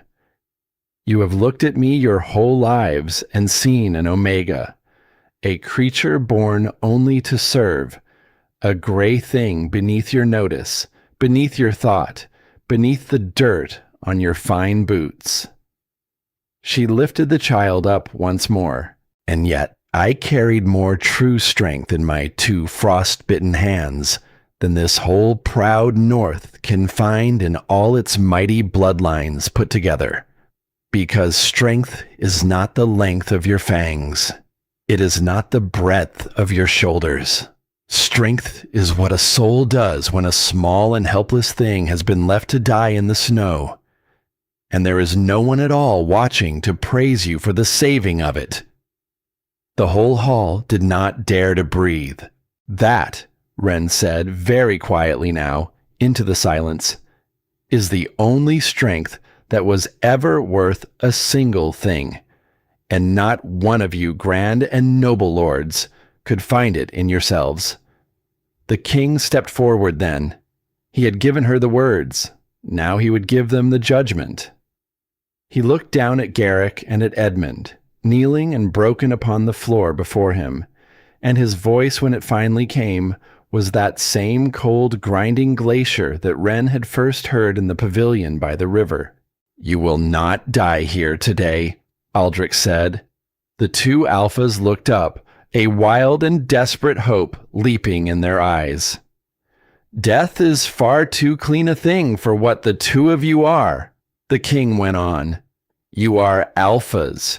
You have built your whole lives upon what that one word is meant to mean, upon the strength of it, the dominance of it, upon standing forever above the betas and above the omegas, and calling it your birthright given by the gods." He leaned down close to them. "So I will take it from you." And there, before the whole gathered hall, the king of the high north did a thing that struck far deeper into those two proud men than any blade ever forged could have reached. He stripped them of their rank, not with words alone, but with the full, crushing weight of his own immense alpha will, bearing down upon their wolves until something deep inside each of them buckled and cracked, and at last went silent forever. The strength they had worshipped their whole lives, gone. He cast them out, stripped of their titles, stripped of their lands and their holds, stripped of the very dominance that had been the whole sum of who they believed themselves to be, sent away to the barren eastern shores to live out the rest of their days as something less, now, than the very creatures they had so cruelly despised. It was a worse fate, by far, than any clean death, and both of them knew it as they were dragged away. That left only the brother. Roderick had not run. There was nowhere left in the world for him to run to. He stood alone in the wreckage of his stolen feast and watched his whole grand scheme come crashing down around him. And when the king at last turned to face him fully, he did not beg. Perhaps in the end, he knew that begging would not help him. "You cast my son into the snow," Aldrich said. His voice was very quiet now, the quiet that lives at the very bottom of the cold. "You laid a silver blade against the skin of a newborn child. You called him cursed, before a council of frightened, cowardly men. And then you sent your hounds out into the storm to tear apart the one single soul in all the wide north who dared to try to save him. He took one slow step forward. You wanted the frost to do your killing for you, brother. You always did. You so loved to keep your own hands clean, to let the cold and the law and the cowardice of lesser men do the bloody work for you, so that you could sit here in my chair and tell yourself, night after night, that you had never once lifted a hand. Another slow step. Let us see, then, how the frost treats one of its own. There was no execution carried out in that hall, no blade drawn, no blood spilled across the stones where a beloved queen had died bringing his son into the world. The king had Roderick stripped of his stolen furs, and his fine warm boots, and his false title, exactly where he stood.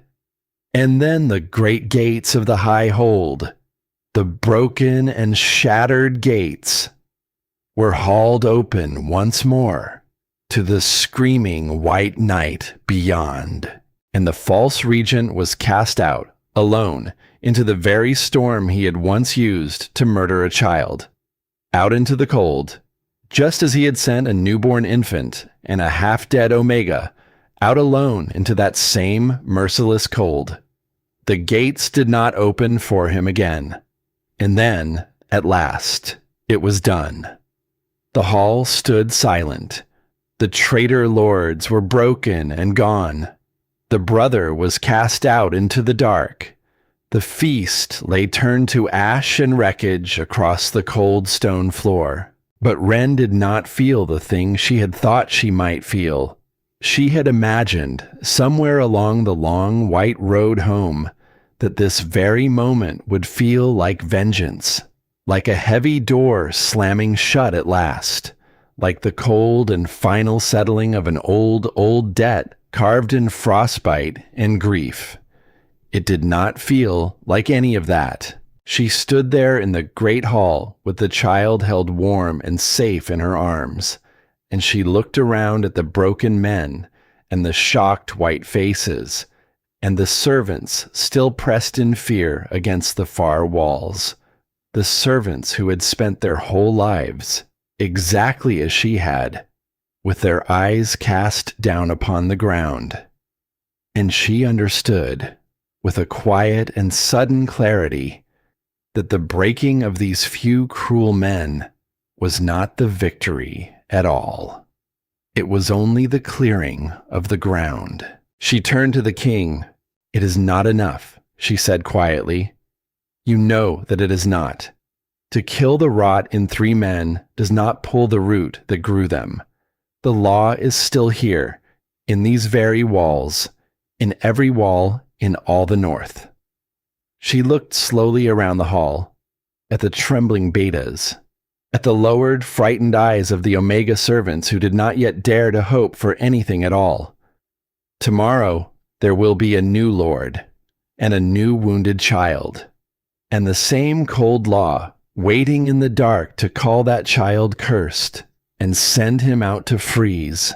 Aldrich looked at her for a long moment, and then he looked, truly looked, at the hall that surrounded them both, at the servants who had been beaten down into silence over long years, at the betas who had nodded along with a tyrant's cruelty because they had been too low and too afraid to ever do otherwise, at the whole vast and grinding machine of contempt that he himself had sat atop the entire length of his life.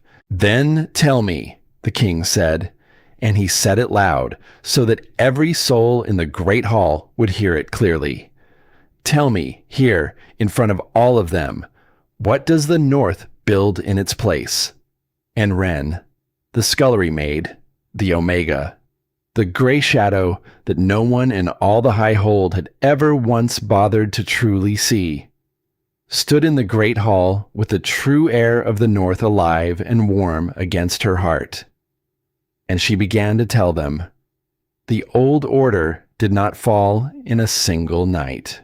Rot that runs that deep never does. It had grown across 1,000 winters, woven into every stone of every hold in the north, into the bowed backs of the servants and the lifted chins of the lords. It lived in the very way a wolf had learned to look at another wolf and decide in a single heartbeat whether they were even worth the seeing. But it began to fall, and it began that night in the great hall of the high hold, with a scullery maid who would not stay silent. What Wren built, she did not build alone, and she did not build it quickly. She did not stand upon the high table and decree a whole new world into being with a wave of her hand. That was the old way, the way of strength, the way of one loud voice upon a throne, deciding the worth of every soul who lived below it. She did something far slower and far harder, and, in the end, far more lasting than any decree. She began with a question. She walked among the servants who had spent their whole lives with their eyes fixed upon the ground, and she asked them what they had seen, what they had borne, what they would change if anyone had ever once thought to ask them. And they did not know how to answer at first. Not one of them. No soul had ever asked them anything in their lives. They had only ever been told. But she kept asking. And slowly, the way a thaw comes creeping to a frozen river, the answers began to come. One old kitchen woman, with hands more scar than skin, took 3 whole days to find her voice. And when at last she found it, she did not ask for gold, or for rest, or for revenge upon anyone. She asked only one small thing, that the little window above the wash basins, painted shut for 40 long winters, be opened at last, so that once, just once before she died, she might scrub a floor with the sun upon her face. Wren had that window opened the very same afternoon. It was a small thing, the smallest thing in the world, but the whole hold had heard of it by nightfall, and something that had sat frozen solid for 1,000 years began, very quietly, in one old woman's tears and one shaft of pale winter sun, to thaw. The reforms came one by one, through the long remainder of that winter. The mercy of the frost, the old and cruel law that had let the weak be carried out and left in the snow, was struck down, outlawed forever in every hold across the whole of the north. No child, no elder, no wounded or limping soul would ever again be carried out past the gates and abandoned for the cold to quietly swallow. The Omegas, who had for generations been treated worse than the hunting hounds in the kennels, were granted the protection of the crown, the right to food they did not have to beg or steal for, the right to a roof over their heads in the killing winters, and the right, unthinkable only a single season before, to learn their letters, to sit and speak in council, to lift their eyes to any soul in the north, lord or king, without first humbly asking leave. And the confiscated lands of the 2 broken lords, the vast and ancient holds of Garrick and of Edmund, the king did a thing with them that shook the whole frozen north down to its roots. He did not hand them to other alphas. He placed them under the governance of councils, councils made up of betas and of omegas, the very souls the Old North had deemed unfit to govern so much as a kennel, the ones who knew, better than any High Lord ever could, exactly what it was to be powerless, what it was to be cold and unheard, what it was to stand at a gate and be turned away into the dark. The mighty alphas of the north raged at it. They called it madness. They called it the ruin of all things. The king did not care what they called it. He had seen, with his own 2 eyes, precisely what their mighty strength was worth on a frozen riverbank on the night it had mattered most. He would carry that knowing to his grave. And through all of it, the seasons turning slow around them, the child grew. Emmett did not grow the way the Old North had once demanded its princes grow. The silver had left its mark on him, and it would never fully leave. His left leg stayed twisted and weak, and as he learned to find his feet, it became clear to all that he would walk his whole life with a hitch and a stick to lean upon, and a slowness that no amount of wishing or praying would ever mend. In the Old North, that alone would have ended him. A prince who could not run. A prince who could not stand at the front of a charge with a blade in his fist. A prince who limped where a king was meant to stride. The old law would have looked at him and called him cursed all over again. But the old law was dead. And the boy who should have frozen alone in a snowbank grew up instead in the warmth of a hold that had been quietly, painstakingly remade around a single radical idea that he was worth the keeping. Wren raised him, not the way a servant raises a master's child, from a careful distance with bowed head and busy hands. She raised him the way a mother raises her own son, with her whole heart open. She told him, from the time he was small enough to sit in her lap and tug at the silver threads in her hair, the truth of where he had come from. She never once hid it from him, not even when he was very young. She told him of the silver blade laid against his cradle, of the council of frightened men who had named him cursed, of the long cold walk through the deep snow, and the doors that had closed against them both, one after another.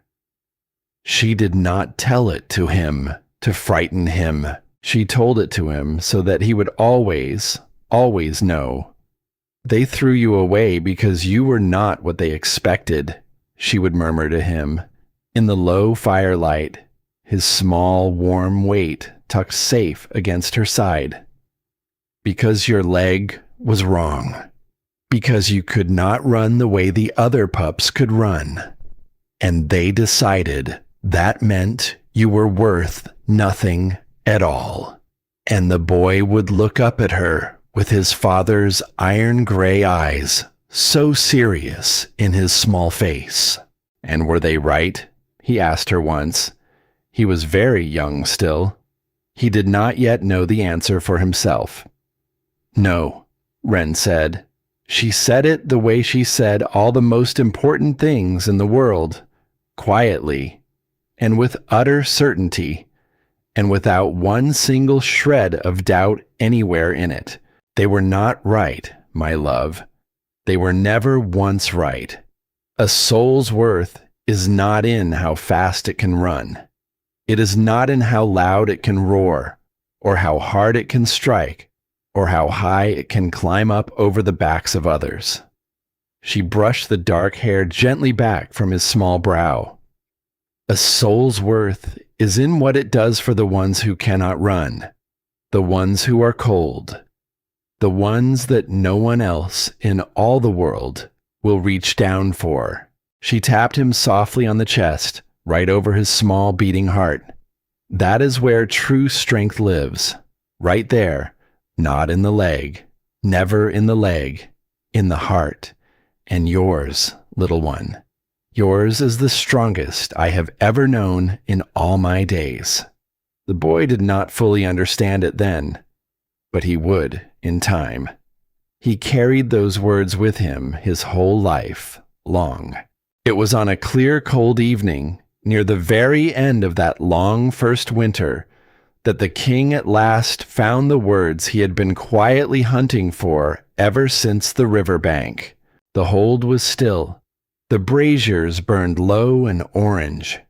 Wren sat by the fire with the sleeping child curled warm against her, mending a torn cloak by hand the way she always did, because she had been a servant far too many years to ever once sit with idle hands. The scars had faded now to thin, pale lines across her fingers. The gray in her hair had not faded at all. She was not young. She would never be young again, and she had long ago made her peace with that. And Aldrich, watching her across the low fire, thought she was the most extraordinary thing he had ever laid eyes upon in the whole of his life. He had taken a queen once, long ago, and loved her in his hard and silent way, and grieved her when she was gone, and ruled on. He had believed, all the years since, that this was the whole of what a heart was able to do, that the soft places had been burned out of him for good, but this slow unfolding warmth that rose in his chest each time he watched Wren coax some frightened soul into its first careful words, this was something he had no map for at all, no name, no defense against. He had believed his whole life long that he understood strength. He was only now, in his middle years, beginning to learn what the word had ever truly meant. They will say things, he told her quietly, if I do the thing I mean to do. The lords, the old families, they will say the king has lost his reason, that he means to set a scullery maid in the place where a queen ought rightly to sit. Wren did not look up from her mending. They will, she agreed, calm as still water. And they will not be entirely wrong, my king. A scullery maid is exactly what I have always been. No, Aldrich said. She looked up at that. He had risen from his seat. He had crossed to her side of the fire, and the king of the high north, the towering alpha whose single word could move 3,000 armed men, knelt down upon the cold stone floor before a scarred old Omega woman with a child asleep in her arms. For the second time in his life, the first time he had knelt before her on a frozen river bank, he had not known who she was. This time, he knew exactly. I have spent my whole life, Aldrich said, and his deep voice came out low and rough and stripped of all its command, believing that I knew what strength was. I wore it like a second crown. I built an entire kingdom upon it. And in the end, it handed my only son to the frost. It handed my throne to a traitor. And not one single strong soul in all the proud and mighty North lifted so much as a finger to stop any of it. He reached out. He took one of her scarred hands carefully in both of his great ones. And then the weakest creature in my whole kingdom walked 100 miles through a storm that would have killed any warrior I have ever commanded, and saved everything I had left in the world to save. His iron eyes held hers, and they did not waver. I do not want a queen who was bred for the part, Wren. I have had my fill of strength that shatters the very moment it is tested. I want the one soul I have ever known who did not break, who would not break, who looked the end of the whole world full in the face and walked straight into it anyway, for a child who was not even her own blood. His voice dropped down to almost nothing. I want you, not your station, not what you might give to the bloodline.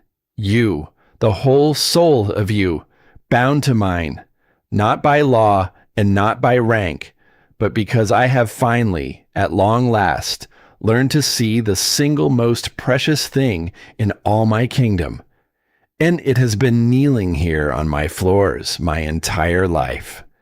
And I was too blind and too proud to ever once look down and find it. Wren's breath caught hard in her chest. For a long moment, she could not say a single word.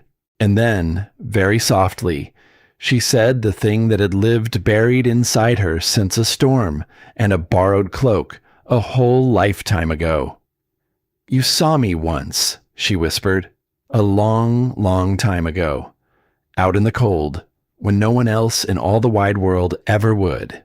And I carried that one single moment with me my entire life. It was the only proof I ever had that I was real, that I was truly here at all." A tear slid slowly down her scarred cheek, and this time, in the warmth of the fire, it did not freeze. "I never once believed I would be seen again." "You will never go unseen again," Aldrich said. "Not for the rest of your days upon this earth. I swear it to you. On every old law I am about to break to keep that promise." They were bound together in the early spring, when the first thaw was loosening the iron grip of the rivers, and the long and deadly winter was finally beginning to let go of the north. It was not a grand and gilded affair. Wren would not hear of it being so. There were no foreign royals seated in the hall, no long parade of alpha houses come from far holds to measure the worth of her and to find her wanting. There were only the people of the hold itself, the servants, the betas, the omegas who had spent the whole of their lives in shadow and were only now, slowly, learning how to stand upright in the light. The ones who had once been invisible, every single one of them came. They came to watch one of their own become a queen. She wore a simple gown, a plain crown of spun silver, set with the small pale winter roses that were the only flowers brave enough to bloom right at the trembling edge of the thaw. And the scars were still there upon her, on her cheek, where a lord's gauntleted hand had once struck her down into the snow, on her hands, where she had bitten through her own fingers to feed her warm blood, drop by drop, to a dying child, on her feet, where the deep frost had so nearly taken them from her forever. She did not hide a single one of them. She had thought, once, in the early days, that she might, that a queen ought to be smooth and unmarked and lovely to look upon. But the king would not let her cover even one. There, before the whole gathered hold, the towering Alpha King took her scarred hands gently into his own, and he lifted them up to his lips, and he kissed the pale marks the cold had left upon them, one after another, slowly, tenderly, where every soul in the north could stand and watch him do it. "These are not flaws to be hidden away," he said, and his deep voice carried clear through the silent hall. "These are the truest crown that she will ever wear. Every single mark upon her is a place where she chose to keep going, when stopping would have been so much easier, when stopping would have meant her rest." He looked slowly around the hall. "Let no soul in my kingdom ever again look upon a scar, or a limp, or a bent and weary back, and dare to call it weakness." He turned then to face them all. "Let them see instead what I have learned to see. Let them see the proof that here stands a soul that simply refused to break." And he named her not merely his consort, not a thing set decoratively beside a throne for the sake of appearances. He named her his true mate, bound by soul, and bound now by law. Equal at his side in all things, Queen of the High North.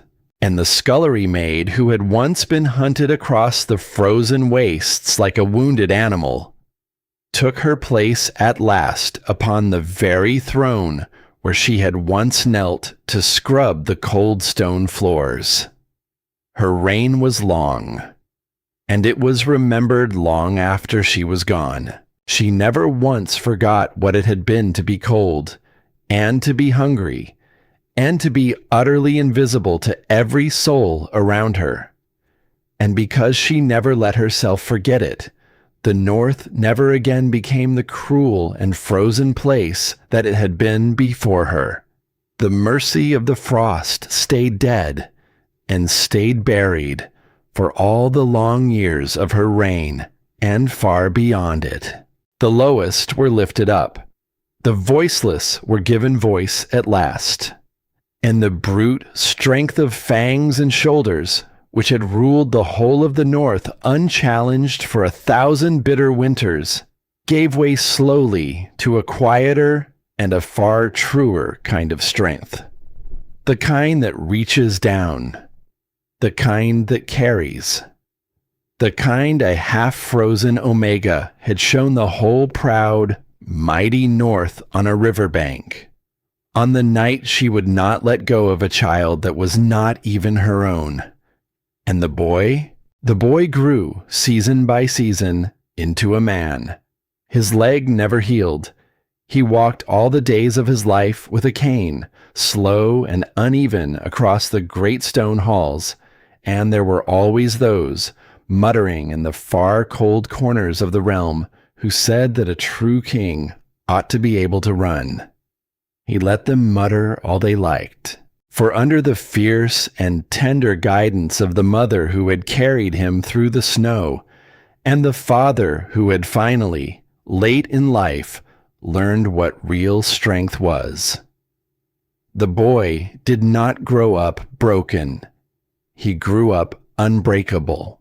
He learned from the very woman who had raised him that a king is not measured by how swiftly he can run from danger, but by how firmly he can plant his feet and stand his ground for the sake of all those who cannot stand at all. He learned how to lift the ones who had fallen. He learned how to carry. He learned to see the quiet, invisible souls in every room he entered, exactly the way his mother had always seen them, exactly the way his father had, at long last, taught himself to see them too. And when at last the throne passed to him, the limping prince that a frightened council had once dared to call cursed became the greatest and most beloved ruler the North had ever known. He carried a cane every day of his reign, and the tip of that cane was capped with a single small piece of silver, the very silver blade that had been used to poison him in his cradle, the blade that had been meant to end his small life before he had ever drawn so much as 100 breaths. He had ordered it set into the head of his cane, and he leaned his full weight upon it every single day of his long and just rule. Not as a wound, as a reminder of the night the whole wide world decided that he was worth nothing at all, and one single woman decided against all of it that he was worth everything. A reminder that the very thing they had called a curse had become the thing that held a good king upright through all his years, and a reminder every single day that he drew breath of the Omega who had carried him through the snow when every great and mighty soul in all the North had turned its face away. They say the oldest stories live on in the cold, that the high mountains remember the things that men so often choose to forget. And of all the many tales the elders still tell beside the low burning fire, when the wind howls long outside the walls, and the snow comes down slow, and heavy, and without a sound. This is the one they always choose to tell the children first. Not the tale of a mighty king, not the tale of a great and bloody war, nor of a throne, nor of a gleaming crown, but the tale of a scullery maid, the lowest of the low, the gray shadow that no one in the whole world would ever trouble themselves to look at, who heard a child crying out in the dark and the cold, and who walked out into the heart of the storm anyway, because in the end, the elders say, settling back as the fire burns down to embers, that is the only thing that was ever truly worth the remembering. Not how strong you were, not how high you climbed, nor how loudly you roared, nor how many bowed their heads before you, but who you stayed for, and whether, when the long cold came at last, and the doors all closed against you, and no soul at all was left watching to see it, you reached down